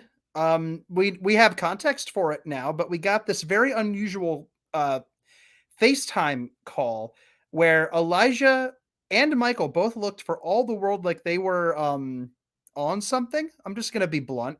And we found out later that they had both a sky high, maybe. Yeah. Yes. They had both consumed a super spicy food. Was it those little like super chips? It was the one chip challenge things. Yeah. I've actually done it. So You fool. Yeah, I know. I reverted to 12 years old because this is what dumb 12-year-old boys do. They dare each other to eat spicy food to see who can survive. Yeah, so they both did this and paid for it because Elijah got he felt very ill afterward. Like he was ill, and Michael didn't feel great. And then one of his friends literally had I watched him like potty dance his way around the mall trying to find a bathroom. So this I don't know. They offered me one. I told them to politely pound sand. Yeah, I'm not into that, man. It's not worth it. It's not worth it. For me, just to share my experience of trying it, it wasn't how spicy it was in my mouth that was the problem. What ended up killing me was about 20 or 30 minutes after I ate the thing, my stomach said, "Nope." It said, "I hate you. Why did you do this to me? You are not my friend anymore." I will violently expel myself from. Actually, that didn't happen, but I did down a lot of liquid antacid. So yeah, my Saturday did not end with the consumption of spicy food. I ate my dinner, and then by the time everybody had like finished their food, and then the costume contest had wrapped up, and then you and I and a crew of folks found a table, and we just kind of sat around and chit chatted until like 1 o'clock in the morning. Yeah, we just all sat around. Adrian was there. No, Adrian. I got to meet Marcellus. Yes, properly, Marcellus, who is a pastor now and a modeler, apparently a very talented modeler. Oh, and is a former thug who found Jesus and, you know, like I said, became a pastor and makes jokes about robbing people. Yeah, he was a like that's all he would do. Like he would tell this very serious story about faith and Godzilla, and then and then I told him, if you don't do this, I'm going to rob you. And then yeah, Marcellus is a wonderful person. He said some incredibly funny things that night to us, and then he said some incredibly powerful, uplifting things. He's a good person to know, Marcellus. And not only is he a very like sweet person, a very strong person, very wise person, but the dude's modeling abilities are through the roof awesome. So he sat and chatted with us. Kim was there and Michael was there. Some guy named Nate. I don't know. Oh yeah, that guy's a weirdo. I mentioned Adrian from Monsters with Attitude. He was there. Our friend Val, who sometimes pops up in Kim's streams, hung out with us. We had a nice crew of people. Your brother came down for a while. Your brother came down and showed us some. He finally finished some art I had commissioned him to do. They were season posters for the Film Vault that I'm hoping to have digitally inked and colored and then made available on the TeePublic store. You know, I got a lot of crazy ideas and plans, people, for the podcast. It's going to be good. So yeah, we crashed after that. Yeah, we crashed. Although Kim does bring up a good point. We did try going out onto the patio. The patio. Because there is a patio yes. that some people like to go hang out at, and you walk out there and you remember, oh yeah, certain things are legal in Illinois. Yeah, that no judgment, but that patio was stanky. I personally am not a big fan of this specific smell. I will let you fill in the blanks on what that smell is. To each their own. It is not for me. So I was out there for about 15 seconds before I noped out. And I'm like, I can't breathe. I got to get out of here.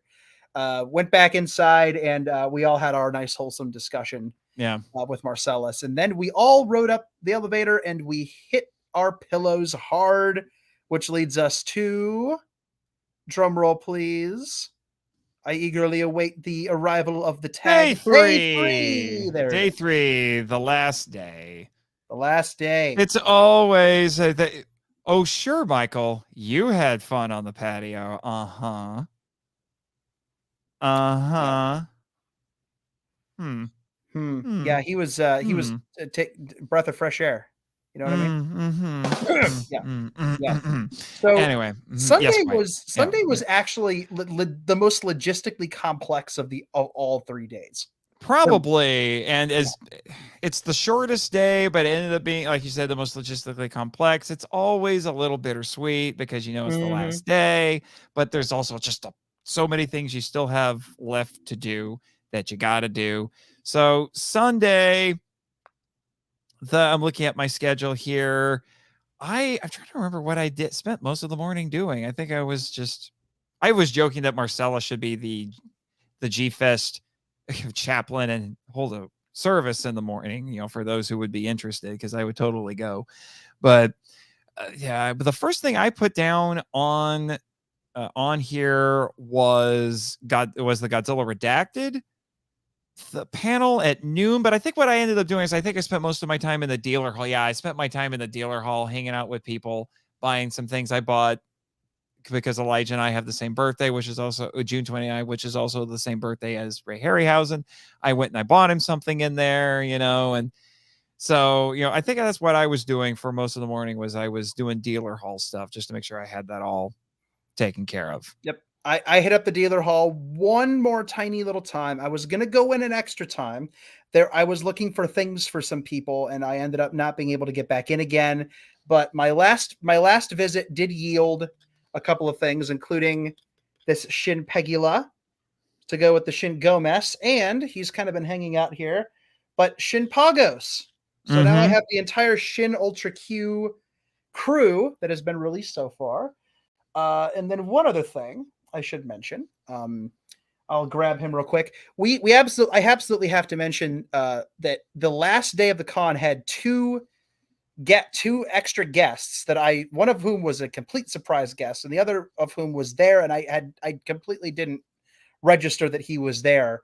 But I'll talk about him first. Eiji Kaminaga, the president of Marusan Toys, was there. Marusan themselves was tabling at G-Fest in the dealer's room. That is amazing.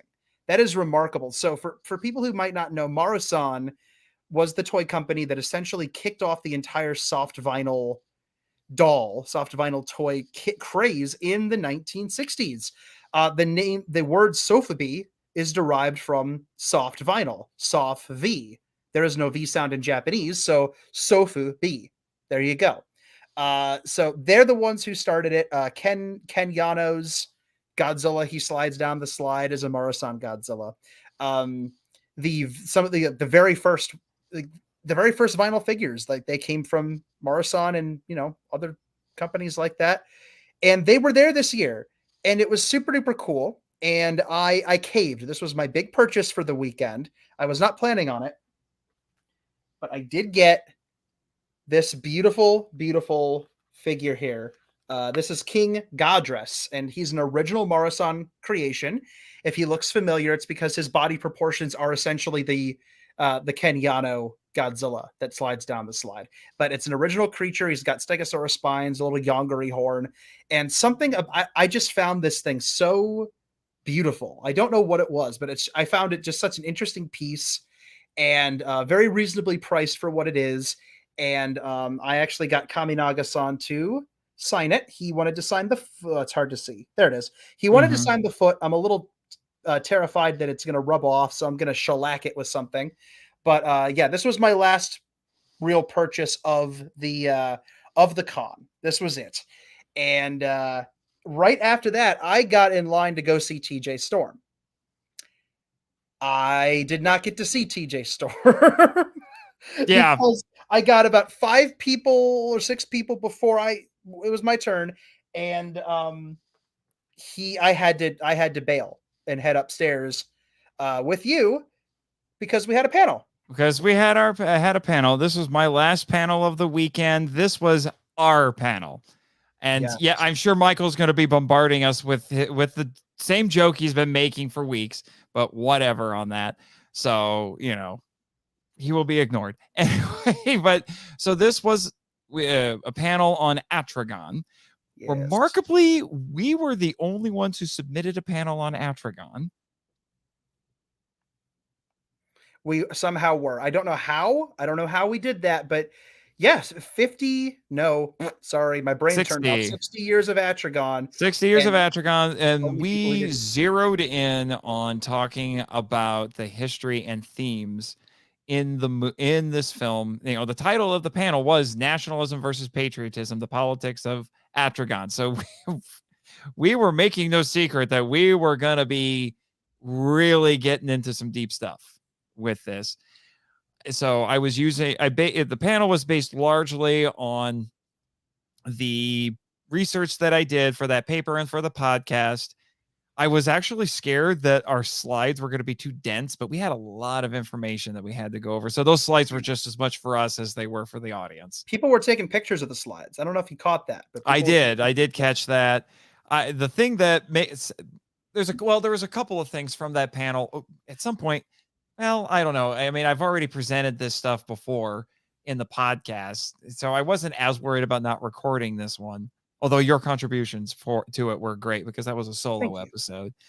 But I think that there were 2 things that satisfied me quite a bit with this panel. One was that because Steve Rifle was paneling with the Godzilla Redacted one, which I caught a little bit of that next door in the previous hour with Kyle Bird from Kaiji Transmissions. And then he and Ed Godacheski and Bird all poked their heads in for at least a little while. I think I saw Bird, and I think I might have seen Rifle, but you saw Ed G. Mhm. And so I know they poked their head in at least for a little while, and I would be curious to hear what they thought of that presentation. I don't know if I'll ever find out, but and maybe I don't want to know. I don't know, but and you told me that they seemed from what you were saying, they seemed impressed. So Well, I mean, they were in the back. Ed was standing in the back. Steve was sitting down. They looked like they were at least listening. Maybe interested in what we had to say. I know that they were both in the room during the portion where we were talking. Nailed it. Where we were. It is midnight, everybody. Where we were talking about the framing of the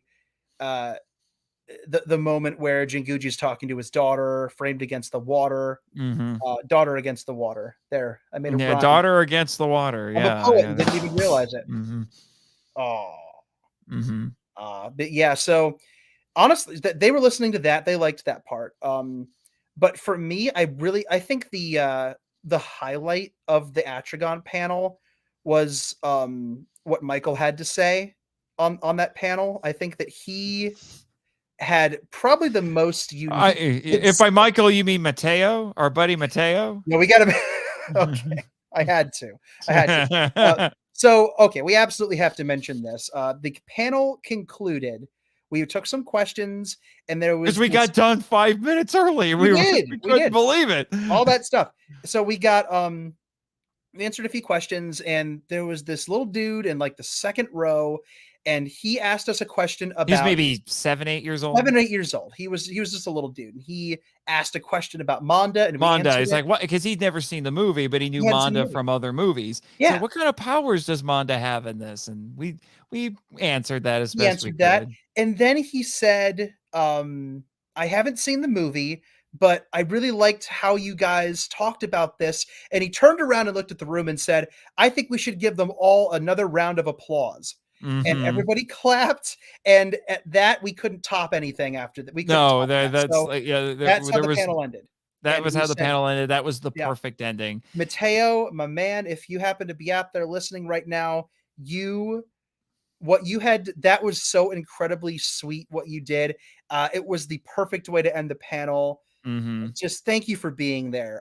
You made that that panel. And I just want to say, I mean, we were going over a lot of stuff. It was really deep stuff. We were talking about Japanese holdouts and all of these things, and doing this very detailed analysis about certain parts of this movie. And he was very intent. He listened very carefully, and we're like, this is like a little kid. Okay, I've worked as a substitute teacher. I know how hard it is for high schoolers to focus, and here's this 8-year-old kid who's latching onto every word we're saying and taking it seriously. I worked as a teacher for years. Some of the smartest people I've ever met were 8-year-olds. Yeah. That sounds like I'm being silly, but I swear, children, you get them in the right state of mind. They like what they're hearing. Children love to learn because that's what children do best. They love to learn. And so, Mateo was the best. He was awesome. That's like top, top 3 moments of the convention for me. Was out of the mouth of babes, Yep. But unfortunately, we didn't have a whole lot of time to revel in that or to talk to people because we had to rush downstairs. We had to run for it because our friend Elijah was premiering his short film. Yeah. SOS Seek Shelter was part of the video contest. Yes, which we found out later was not a contest. Not a contest. So there was nothing for him to win, which is nonsense because no offense to the other awesome films that were in that quote unquote competition in the festival, but Elijah would have won. There's no question. The cinematography, the lighting that he spent an ungodly amount of money on. Michael gave a really genuinely awesome performance in that, really emotional, good performance. In that. Travis and myself make audio cameos toward the end, although you can't really hear us because the audio. Elijah went so all out that his short film was in surround, but they only had mono speakers. So they messed you couldn't hear half of Elijah's genius sound mixing. Gah! Yeah, that was definitely disappointing. Because he's like, wait, you're Absolutely. not hearing half of this. What's going on? Like he was so nervous leading up to that, He and was. he was toward the end of that segment too. Mm-hmm.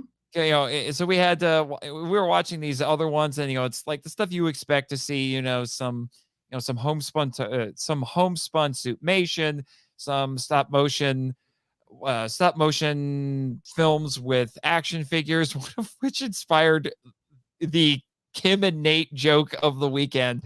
Instead, last year it was Fabulous Empire, and this one was, what was it? It was like, what was it, like Zeton versus everybody or whatever it was called. You might want to take your kids out of the room, parents. Yeah, just for a second. Yeah, but it was like Zeton versus the world or whatever it was called. So it's all these action figures. And there was two of them that got inspired. The first one was, "Yes, my lord." Yes, my lord.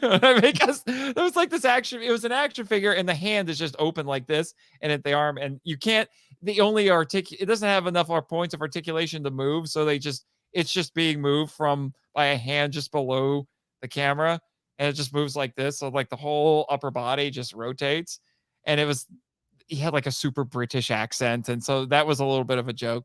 But then you get to this big fight, so you have Zeton fighting all these other kaiju, one of whom is Godzilla.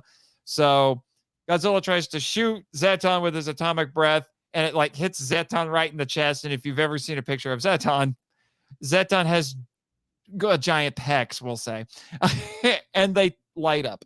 So, so then he shot back, and it hits Godzilla right in the chest. And I think when he shot at Zeton, I made some comment about, I think it was like some comment. I was like, no, not in the nipples. And then Godzilla shoots. And then when there was retaliation, you just hear Kim, who is sitting next to me, who just suddenly blurts out, "My nipples will be avenged."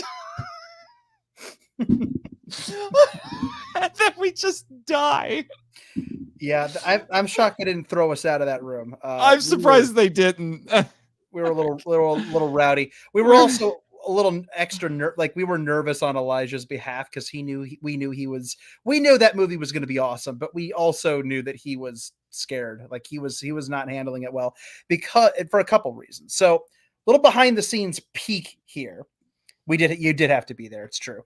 A little behind the scenes peek originally. And I mean, up until a week before up until a week before the con started, Elijah and I, the last panel that we did was our Korean Kaiju Chaos panel. Yeah, which had to be completely rescheduled because he had to be at the video contest. He was required. He had to be there. It was scheduled literally right after Atragon. So we couldn't do that because he had to be there in attendance when they showed his film, and we didn't want to miss it. I didn't want to miss my friend's movie. So I talked with the crew at G-Fest, and they were kind enough to rearrange the panels. So Kevin Horn did his 50 Years of Megalon panel instead. We all ran downstairs, watched this movie. The minute it premiered, because this is the other thing, this was a race against time because our panel starts in half an hour, right? We just watched the movie, and here's where things get logistically complicated because the day before, another guest, a super secret special last minute guest, showed up at G-Fest and became Elijah and I found out about this and we lost our minds because it turns out that Kiyotaka Taguchi was there. Kiyotaka Taguchi, for anybody who doesn't know, is currently kicking butt as the director of all the best Ultraman stuff from the last half a decade plus. But he got to start doing independent films and eventually worked his way up. And now he's the Ultraman guy. And he's brilliant at what he does. He is one of the modern day masters of tokusatsu. He's great, incredibly inventive, very innovative, resourceful, just a smart dude. And the fact that he was there was mind-blowing. And I heard a rumor that he had a Blu-ray he was selling in his room of one of his short films. Oh my God, Elijah and I were into this stuff. Like, we had to get it. So we were hoping against hope that his movie would premiere and this festival would wrap up so that we would have time to go get in line for him, get the Blu-ray if it was there, meet him, get pictures, and then all within half an hour do that, and then get up for our panel. So his movie premieres. He pulls me aside and says, "You should go. You should go do this." And I said, "What about you? You can't leave." Dude hands me his wallet and says, "Just, I'm going to trust you with this. Just go. Just do this." And I said, "I'm on it, buddy." So I went into the autograph room. Sure enough, they had Blu-rays there of Taguchi-san's short film. I bought 2, one for me with my money, one for Elijah with his money. But I mean, it was $50 for the Blu-ray and then an additional 35 or 30 for the autograph. And so I didn't like, I couldn't swing that. So I used the extra money to make sure Elijah was going to get an autograph. So I got a Blu-ray for me. That was fine. And then I got a Blu-ray for him. And then I paid for 1 ticket for autographs. And was literally being signed as Elijah, apparently the film festival wrapped up and he ran in. And I said, "You are here just in time." I had just given Taguchi-san a note card that had Elijah's name written out so that he could copy it down. And this, I'm like, "Oh, here's Elijah. This is Elijah." And I handed off the Blu-ray to him so I could get a picture of him with Kiyotaka Taguchi at the last minute. And then Taguchi-san was kind enough to sign my Blu-ray too. Lovely guy. So yeah, he grabbed it and said, I want to sign this. So he signed it for me. I got my picture taken with him. And with 10 minutes to spare, we ran upstairs and we set up for the Korean Kaiju panel. So when I talk about logistics, that's what I mean. Yeah, and I think he was there because he was premiering Daikaiju Bugon. He was premiering Daikaiju Bugon, and which unfortunately we weren't able to see because I of wasn't scheduling. able to They see also showed Yuzo. Yeah.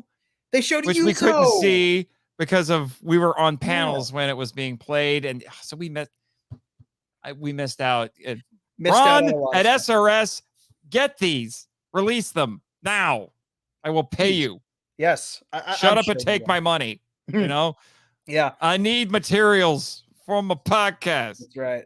So anyway, Korean Kaiju panel, which should have been, which I think has been recorded, and Elijah should probably watch it because he doesn't remember a dang thing. I sent it to him so that he can remember. He was one of that panel. I think was really, really solid. Michael just said it Michael just said it very nicely here. Thank you, Michael. Thank you, Michael. One of the best panel of the con. Yes. And I think it was too, nothing to do with me. I just so here's the story here is Korean kaiju movies, Yongari, Bulgasari, Pulgasari, Wong Magui, the host, all that good stuff. That's a shared passion of Elijah and I. And I sent in the proposal for this panel essentially so I could let Elijah just go and just do his thing and tell people about all of this stuff. And it got accepted, and I surprised Elijah with it.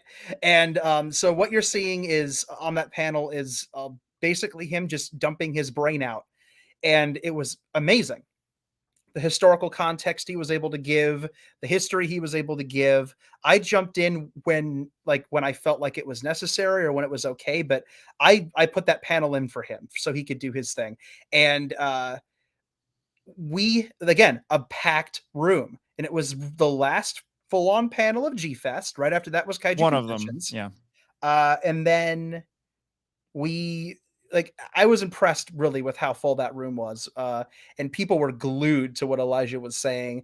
And I think like I said before, I think he entered some kind of fugue state where his brain just went into full Professor Elijah mode. And he just went and went.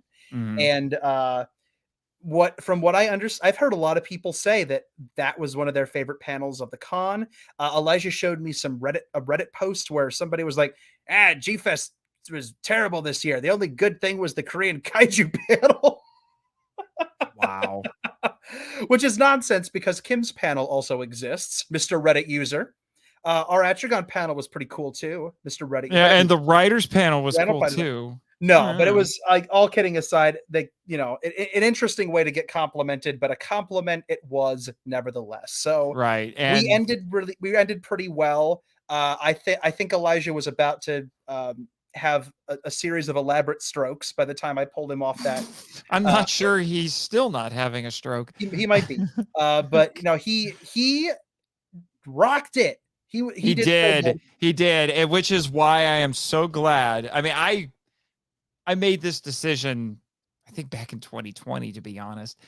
I added the infamous Reptilian to the schedule. Good. Yeah, it will be in season 4 because Elijah is one of 3 people who unironically likes that movie and genuinely thinks Hi. Okay. And genuinely thinks that it's an important film. And I'm like, okay, I will not record an episode on this movie with anybody but him. And after seeing that panel, I'm like, yeah, there's no one else who's more qualified to talk about this. No, he's on it. He was on it. I cannot overemphasize enough how proud I am of him for what he is able to deliver. Yeah. So and enjoy it, people, because I think that panel's the only time he'll actually call monsters in Korean movies kaiju. And then by the end of the panel, we determined that they had their own genre name that wasn't kaiju. So that was his thesis, and I wanted him to share his thesis with everyone because I think it's brilliant, and he did it, and people responded to it, and I'm so happy for Elijah. It was great. So we wrapped that up. We got the heck out of there. So Stan the man, could do Kaiju Confessions. I did not participate. You did. I did, which you can see in Kim's vlog. I did the dance. We sang a song together. And I just want to say this. Stan didn't get to do this last year. It's a staple of G-Fest. It's the same thing every time. And I think at this point, they let Stan do it because it's Stan's thing. Besides all the modeling, it's Stan's thing. And the reason he wasn't able to do it last year, so I'm going to come to Stan's defense here a little bit. Yeah, the worst reason possible. Is because his wife died last year. So now he's here doing this again. And I'm thinking to myself, yeah, it's the same thing every year. Those video clips have never been updated. He makes the same jokes every time. Good. You know, it's just like, you know what? I don't care. Michael was a coward and bowed out. Because, I mean, even Kim said he's a party pooper. Okay. So, you know, but Kim also cancels them every other minute. So, well, I mean, it's we can't necessarily say he hasn't earned it, just a little, at least a couple of those times. Just a little. But so anyway, so we sat there and we enjoyed it. And like, I quickly realized, like, yeah, it's the same thing every time. So, but it's how a lot of people just close out the convention because it gets kind of sentimental and a little sad, a little bittersweet there at the end. And especially when the Star Sisters starts pumping, man. Yeah. Goodbye now, Godzilla. Goodbye now, Godzilla. It hits you. I don't know what it is, man, but it hits you. Sayonara till we. Yeah, and there's always somebody there in an inflatable Godzilla costume participating in all the shenanigans. It's great. Kaiju Confessions is great. I don't typically participate. I don't get up and dance. I don't get up and sing, but it's fun to be in the room. And really, the only reason I wasn't in there this year is just because I thought it was going to make me sad, so I didn't do it. And then after that, that's the official kind of wrap up for the con. And then after that is when things start getting weird. Yes. We had dinner. We got to see Don Fry having drinks with people, acting like he's just just a con goer, and he did that on the infamous patio. The funniest one was he overheard him. Like this 8-year-old kid walked up to him with his dad, who's in the military, and was starstruck by him and gave him advice that was probably not appropriate for an 8-year-old to hear. That's definitely not appropriate for an 8-year-old to hear. We will not be repeating it here, folks. But no, but it was still amusing, and that was one of those moments of like, I should go get a drink with Don Fry, but I didn't. We all had a fun time at Red Bar one last time. We had a fun time. We had it was the normal crew plus Brendan plus Danielle. We just took over 2 whole, I think actually more like 3 tables. 3 small tables, and then we decided to go have our wholesome after party because the Titanosaurus Society, whatever thing I tried going to that last year, and No. I felt like I was at a cult initiation. Yeah. Well, before we did Although, any of that, but yes, but before that, we did have Kim's wrap up stream. we can't forget about the chemistry. Yes, Yeah, there it is. her Chill with Kaiju Kim wrap up stream that was an exercise in controlled chaos. I mean, but it all went pretty darn well. We had a wild Matt Frank appear for 2 years in a row. We've summoned Matt Frank to the stream. So last year he just kind of ran past. This year he stopped and we got him on camera. We got him on camera. So that was a fun time. Elijah went a little insane with the lighting. Oh yeah, he decided to turn into Spielberg there, and he's like, "I'm gonna make this the best lit Kaiju Kim stream ever." And he's like doing combat. He's like in the background doing combat rolls, so he doesn't get seen on camera. No, literally, folks, that Elijah was rolling around like Tim Allen in Galaxy Quest. He was. Does the rolling help? Yes, it helps. That's what he was doing. He was rolling in the background so he wouldn't be seen on camera. This kid is going to listen. He was going for an Oscar. All right, he was going for an Oscar. If he doesn't win an Oscar one day just for rolling alone, I don't know. But yeah, we had some people show up here and there. People pop in, people leave. Kim just mentioned one of her subscribers invited himself onto the stream and just sat there awkwardly for 98% of the time. We tried to include him. Yes, but he didn't have much to say. But the stream ultimately I think went pretty well. Almost everyone kind of like drifted off at the end because people were leaving. We got everyone together for one last group shot at the end, which was great. And then we went and had food and relaxed. And then while everybody else was doing the Dead Dogzilla party and all of their weird culty shenanigans, we found a room and engaged in wholesome board gaming time. Yes. During which time someone on this stream, who I'm not going to name, got their booty handed to them royally. Because somebody else who was in the chat cheated. Oh, that's how it goes. So you brought a pile of kaiju themed board games. Yep. And you and Danielle did the rest of us were playing King of Tokyo. Yes. And then I had a Godzilla game. It was called Kaiju Wars. And I have to show this off. Danny, because you and Danielle were just doing your own thing while we were playing Kaiju. Well, the rest of us were playing King of Tokyo, and you summoned Mothra. Yes, Kaiju World Wars is I could never figure out the rules, so this is what I did instead. I will say the rules for that game are goofy. They are goofy. So for the audio listeners, I took if you've never played Kaiju World Wars, it has a bunch of stackable building pieces, little building blocks, and I took them and drew out the Mothra symbol with them. And then Nate took the Funko game. Because I brought the Funko game. It was Tokyo Clash, because Mothra is not in Kaiju World Wars, but she is in Tokyo Clash. So I grabbed the figure out of Tokyo Clash and put it in the center to say, you have successfully summoned Mothra. And this picture is actually depicting I actually improved the symbol after this. I made it better after this. So we did that. Was it after this, or was it because this is the other picture I have? Yeah, well, I added some more blocks to the middle to make it look a little bit more screen accurate, because when I'm using board pieces for in ways for which they were never intended to be used, I like to be accurate. What can I say? But we did this.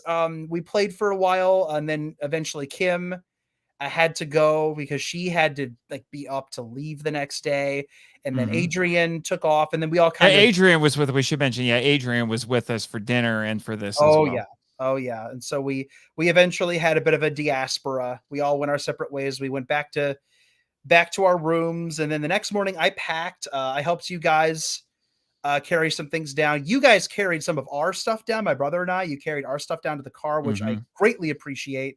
We all said goodbye. You guys jumped in the car, and that was it, pretty much. Yep. The next day, for you guys, I ended up teaming up with Allison and Danielle, and Elijah came with us. We tried to go to the Caddy Shack, only to get there and realize that it was closed. and it opened like a half hour later. So we snuck into the Crown Plaza, and then we realized like 20 minutes later that there were no hours for Monday. Whoops. So it was closed. So we went all the way back. We got some cruddy food from the hotel, and then we all jumped on Oh the my shuttle. gosh, Kim. Dawn Fry was on her airport shuttle. That's true. That's true. The smell of mustache grease wafting through the enclosed space. So Elijah rode with us on the subway for a while, but the crew, Danielle, Allison, Elijah, Aaron, my brother, and I all jumped on the train, and Elijah went off in his own direction so he could like take the train home. He had to get his popcorn first, though, of course. And my family crew, we all went to the Field Museum for a while because it was my goal. I had to go to the Field Museum. I hadn't been since I was little. I had to see Sue the T-Rex. And I had to collect the Mold-A-Rama figures because I collect Mold-A-Ramas. And we were like super into it. We ran around. We didn't have a lot of time because the Allison and Danielle had to get to their airplane, which means like it was an hour to get into Chicago to go to the museum. So we had to do this, and we had to do it fast, and we had to hop, skip, and jump across different Ubers to the train. But we did it. We got all the Mold-A-Ramas, the entire museum. We saw a bunch of dinosaurs. We saw some weird taxidermy. We didn't have enough time. Like you can't do the Field Museum in one day. You have to have 2 days. But we were only there for a couple hours, just enough time to go see Sue and get some cool Mold-A-Rama figures. So we took off. We hung around. Like Aaron and I hung around in the hotel once we saw Allison and Danielle off, and then not too much longer after that, our car fully loaded. Aaron and I jumped in the car, drove 5 hours home. And I actually did something I have never done with G-Fest before. So typically with G-Fest, I take off work Thursday and Friday. I drive back Sunday, which sucks. And then I'm back to work Monday morning. This year, I decided, screw that noise. And I took Monday off, so I didn't have to leave on Sunday, because last year that legitimately depressed me. And there were so many people, friends that I didn't get to say goodbye to, like Alyssa, because I had to leave. And I'm like, I gotta go. And so I had a handful of people I didn't even say goodbye to. So like, I'm not doing that this year. I'm saying goodbye to everyone. And then I took Tuesday off so I could have a day to just decompress, unpack, and just breathe for a minute before I had to go back to work. And I will never not do that again if I can help it. I hate taking time off work. I hate it. I feel like I'm being very unproductive, but I gave myself a buffer day this year, and I'm glad I did. I had to convince myself I was worthy of the buffer day, and I feel like I was worthy of the buffer day. But there you go. That's pretty much the end of that. I'm still finding places for all my figures. I'm still trying to find places to put mine. At this point. Yeah. I found, I barely had space for the Astra figure that I got for free from J Key. Yes. And I did make sure I put him right next to his brother, because you have to. You have to. That's important. Yeah. I found spots for all my tapes. I left with 9 tapes, 9 new VHS tapes for my collection. So I found slots for all of those. I did some rearranging. They all have their homes. These guys are going to go on the Ultra shelf, like the Gamera guys. They're all going to go on the Gamera, one of my Gamera shelves. I'm running out of room on that shelf.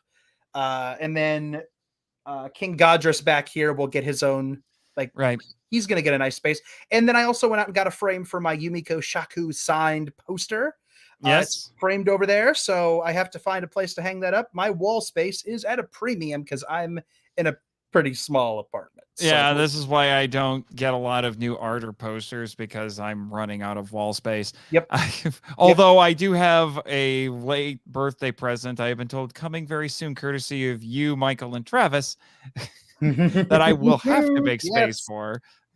Yes, so we were excited. That's that one thing we didn't mention, and I think that's pretty much it before we wrap up. And then we'll just do some closing thoughts on the con, and then your birthday was recent, and months ago, Travis, Michael, and I coordinated on getting you a very special present. Michael and I commissioned Travis to create for you, Nathan Marchand, a very tasteful pinup of your ultimate Power Rangers waifu, Astronema.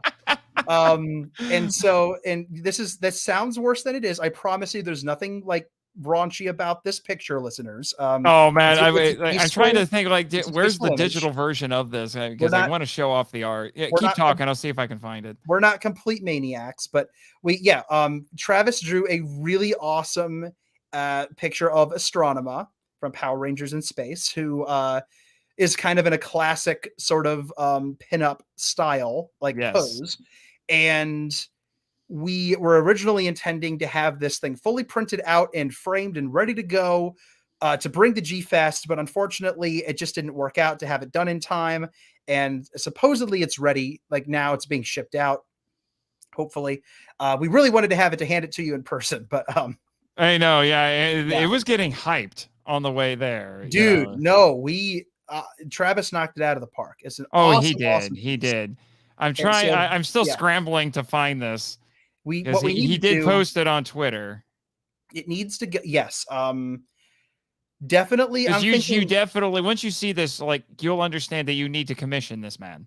Yeah. Okay. Here it is. Here we go. All right. Give me a second. I've almost got it. Boingy. Yep. Oh, all right. Here you go. That's an island. Oh, there it is. There she is. There you go. See, it's not like inappropriate or anything. It's just She's doing the pinup pose. Yeah, that is some very big hair. I will say that. It is really. Have you seen her wigs? No, it's accurate. It's accurate. But blue wigs and black leather. That's the joke on the power trip. That is the joke on the power trip, and has never been more beautifully exemplified than in this piece of art that the listeners. Oh man, if I could meet Melody Perkins and show her that, get her to sign it. Oh my gosh. I don't know. I'd reconsider. I think look what I have hanging in my home. Yeah, maybe not. Maybe we don't. But no, honestly, like she would probably. Oh, she would probably find it. She would totally into it. Yeah. Yeah. Just don't tell her you hung it above the bed. Like maybe like right above the bed that one, on the wall. Yeah, that's gonna be a little weird. Yeah, maybe not. If you do hang it there, don't tell her. No judgment. Yeah. I'm looking over at my wall space over there. Like, that's not happening. There's not no happening. Yeah. But anyway, I think that's pretty much the last thing we needed to talk about. Yep. That's it. Yep. So just so we can wrap things up here.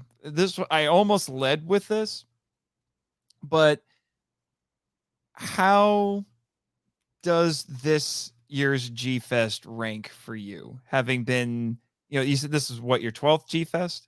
Yeah, somehow. Yeah. Yeah.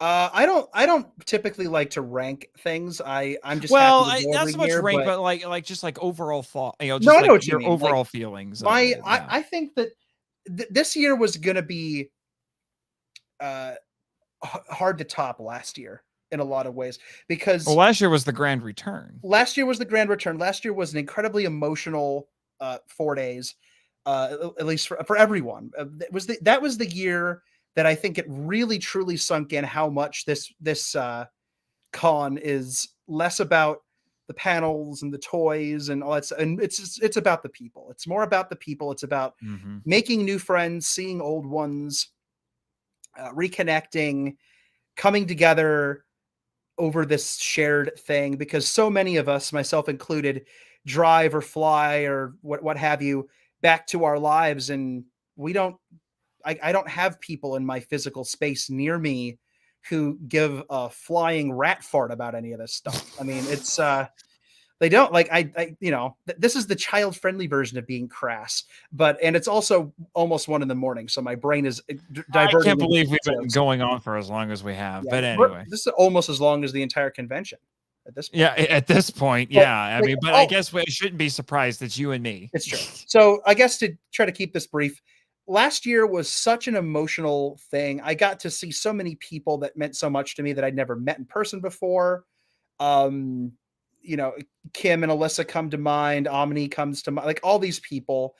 And then we all bonded online in 2020. People that we got to be good friends with, sometimes for years before we'd met them. And seeing them all in person last year was so much more impactful to me than any of the panels, as great as they were, any of the guests as wonderful as they were, any of the toys as cool as they are. So this year was always, it wasn't going to be worse or better. It was just going to be different, but just as special in a different way. And I think that's the best way to describe this year. Special, but in a different way. So many people this year that I'd never met before.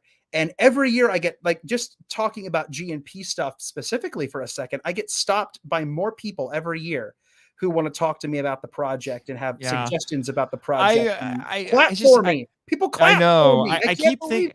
I keep thinking back to that, that back in 2017, my first year, when you had just launched the thing, and here I was interviewing you in my previous podcast life. You were so humble and fresh faced, and like, look at this crazy thing I'm doing, and now look at you. Well, I could probably use a haircut now that I'm looking at myself, but yeah, I remain humbled by how people react to what I do. They see me in the G&P shirt. They recognize the hat because I'm always wearing that dang hat. They recognize me. They come up to me. They recognize my voice from podcast appearances. They recognize my face from live streams. I'm not there to be recognized. I'm not there to, like, I'm not a celebrity, guys. Like, I'm just attending this stuff. I'm attending like anyone else, but it means a lot that people have connected with the stuff I've been able to do and the collaborations I've been able to have with the lovely people that I know, like Kim, like in you and Mike, like all, like my association with Kaiju Ramen and like all this stuff. So on that level, it's important to me, and it really means a lot that I've been able to do something good, but more than that, it's seeing the people, it's seeing my friends. And when I leave, that's it for the rest of the year, man. Like, I'm back to seeing people through screens and going to work and, trying to be normal. You know what I mean? With those little interludes with All Monsters Attack, Exactly. The little interludes, which have been very nice. Which have been nice. Yeah. I've been this year, like you were saying, it was special for different reasons. I got to see, there were some people who weren't there last year who are there this year, but then some people who were here, who were there last year that weren't there, who were there last year or weren't here this year. So, I would love to have like that, like just this mega year where everybody just comes back and we just have this massive posse that, of all of us just getting together, Omni and Alyssa and all the rest of them, that would be great. And it's been fun coming because people are recognizing me from the podcast. I got to meet Zimzilla again this year. We didn't get to hang out a whole lot, but every time we saw each other, we were just like, hey man, how's it going? And, talking about, the stuff that we might like to work on this year to collaborate, meeting some fellow podcasters, and people recognize me from panels and all of that. And, it's just all the work that we're doing. And like I said, chasing that notoriety, because, when you work in the creative sphere, that's what you need. I don't even care about that. I don't want to be, I don't need notoriety. I just, it is nice to come to the con and be around friends. That's what matters the most. Yeah, that's really important too, I think. And and there's always stuff to do.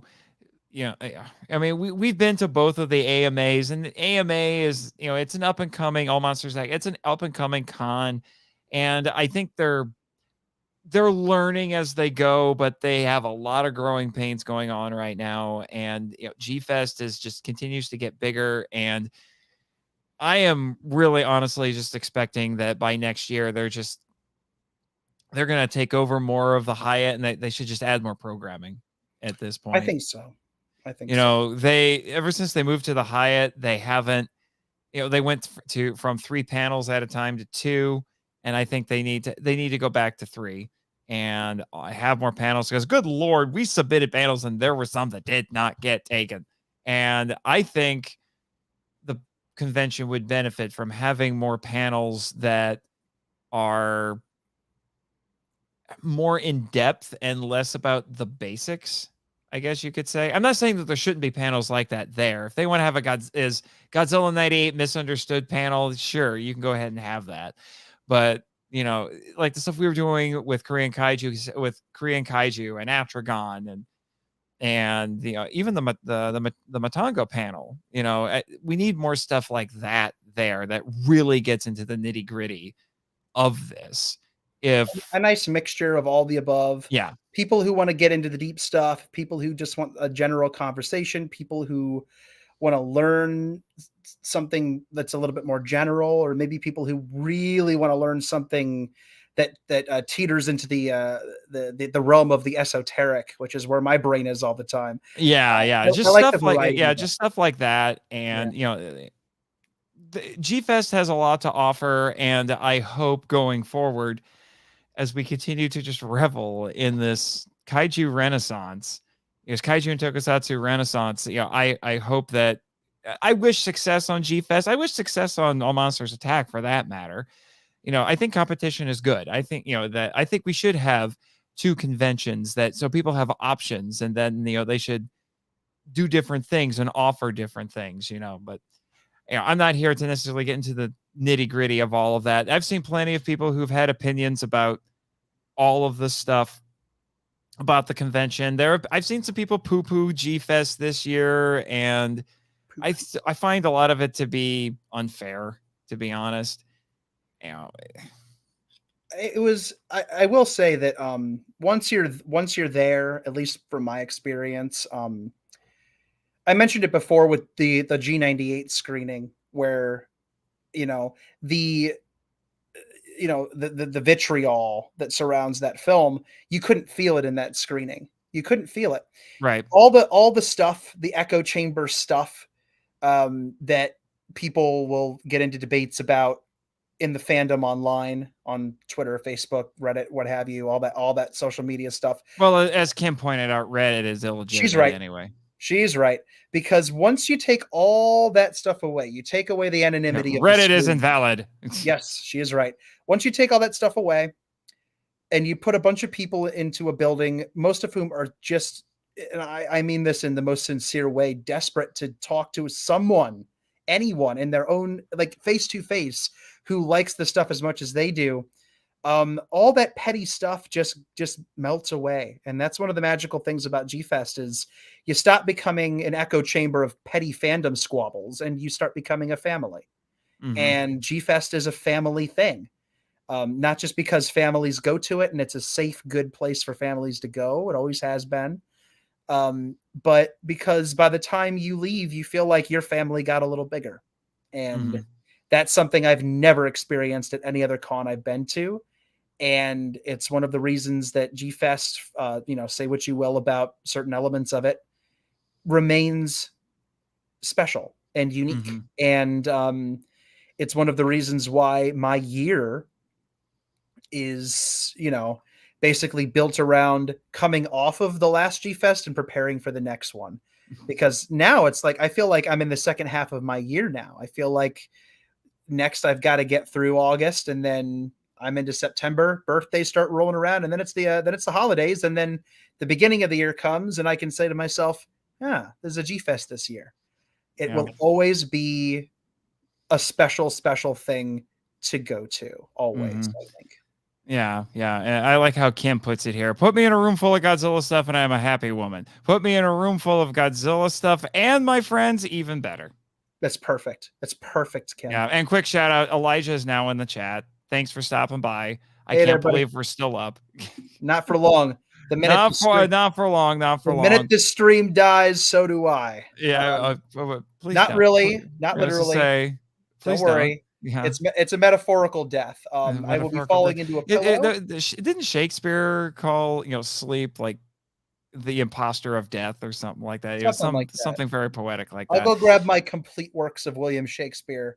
Oh, I got one. I got one of those too. I was going to say that sounded like sarcasm, but it's literally right over.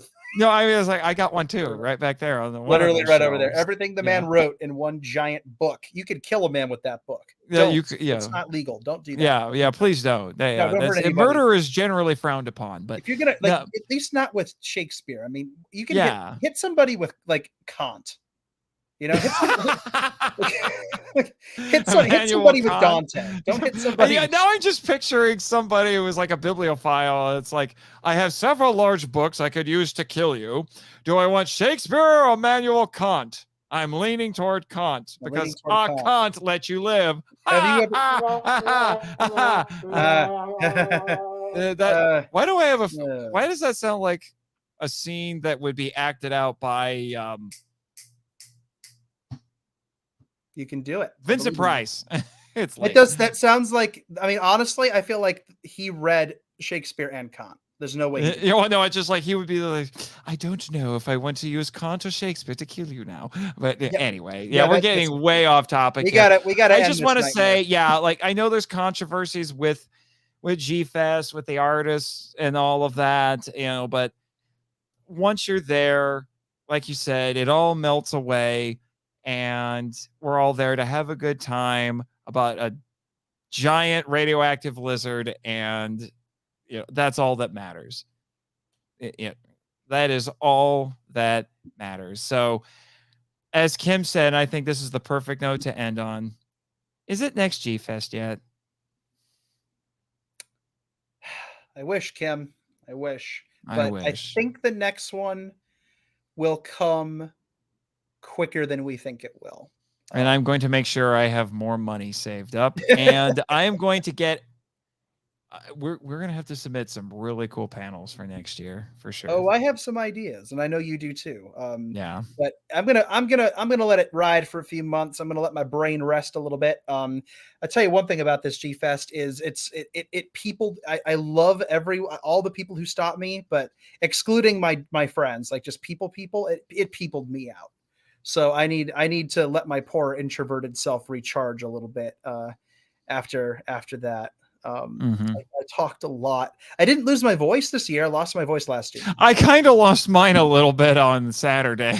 I did not lose my voice. I was shocked. I thought I would walk into work on Wednesday and be like, "Hey, everybody, this is my normal speaking voice. I'm Patrick Warburton." Nah, sorry, I turned it to Patrick. This is my voice now. I should have just done that. Just see if anybody catches me. It's like, Dan, how was your weekend? No, it was pretty great. Just you come it's like, yeah, it was pretty great. Like, why are you talking like that? Talking like what? Oh, it is late. We need insinuating. We need sleep. We're done. Yeah. That's enough of that. All right. Good night, everybody. Good night, Danny. Good night, Moon. All that fun stuff. Good night, Winkin', Blinkin', and Nod. Good night, Pegula. Good night, Jiger. Good night, Gauss. Good night, Gamera. Good night, Mouse. Bye.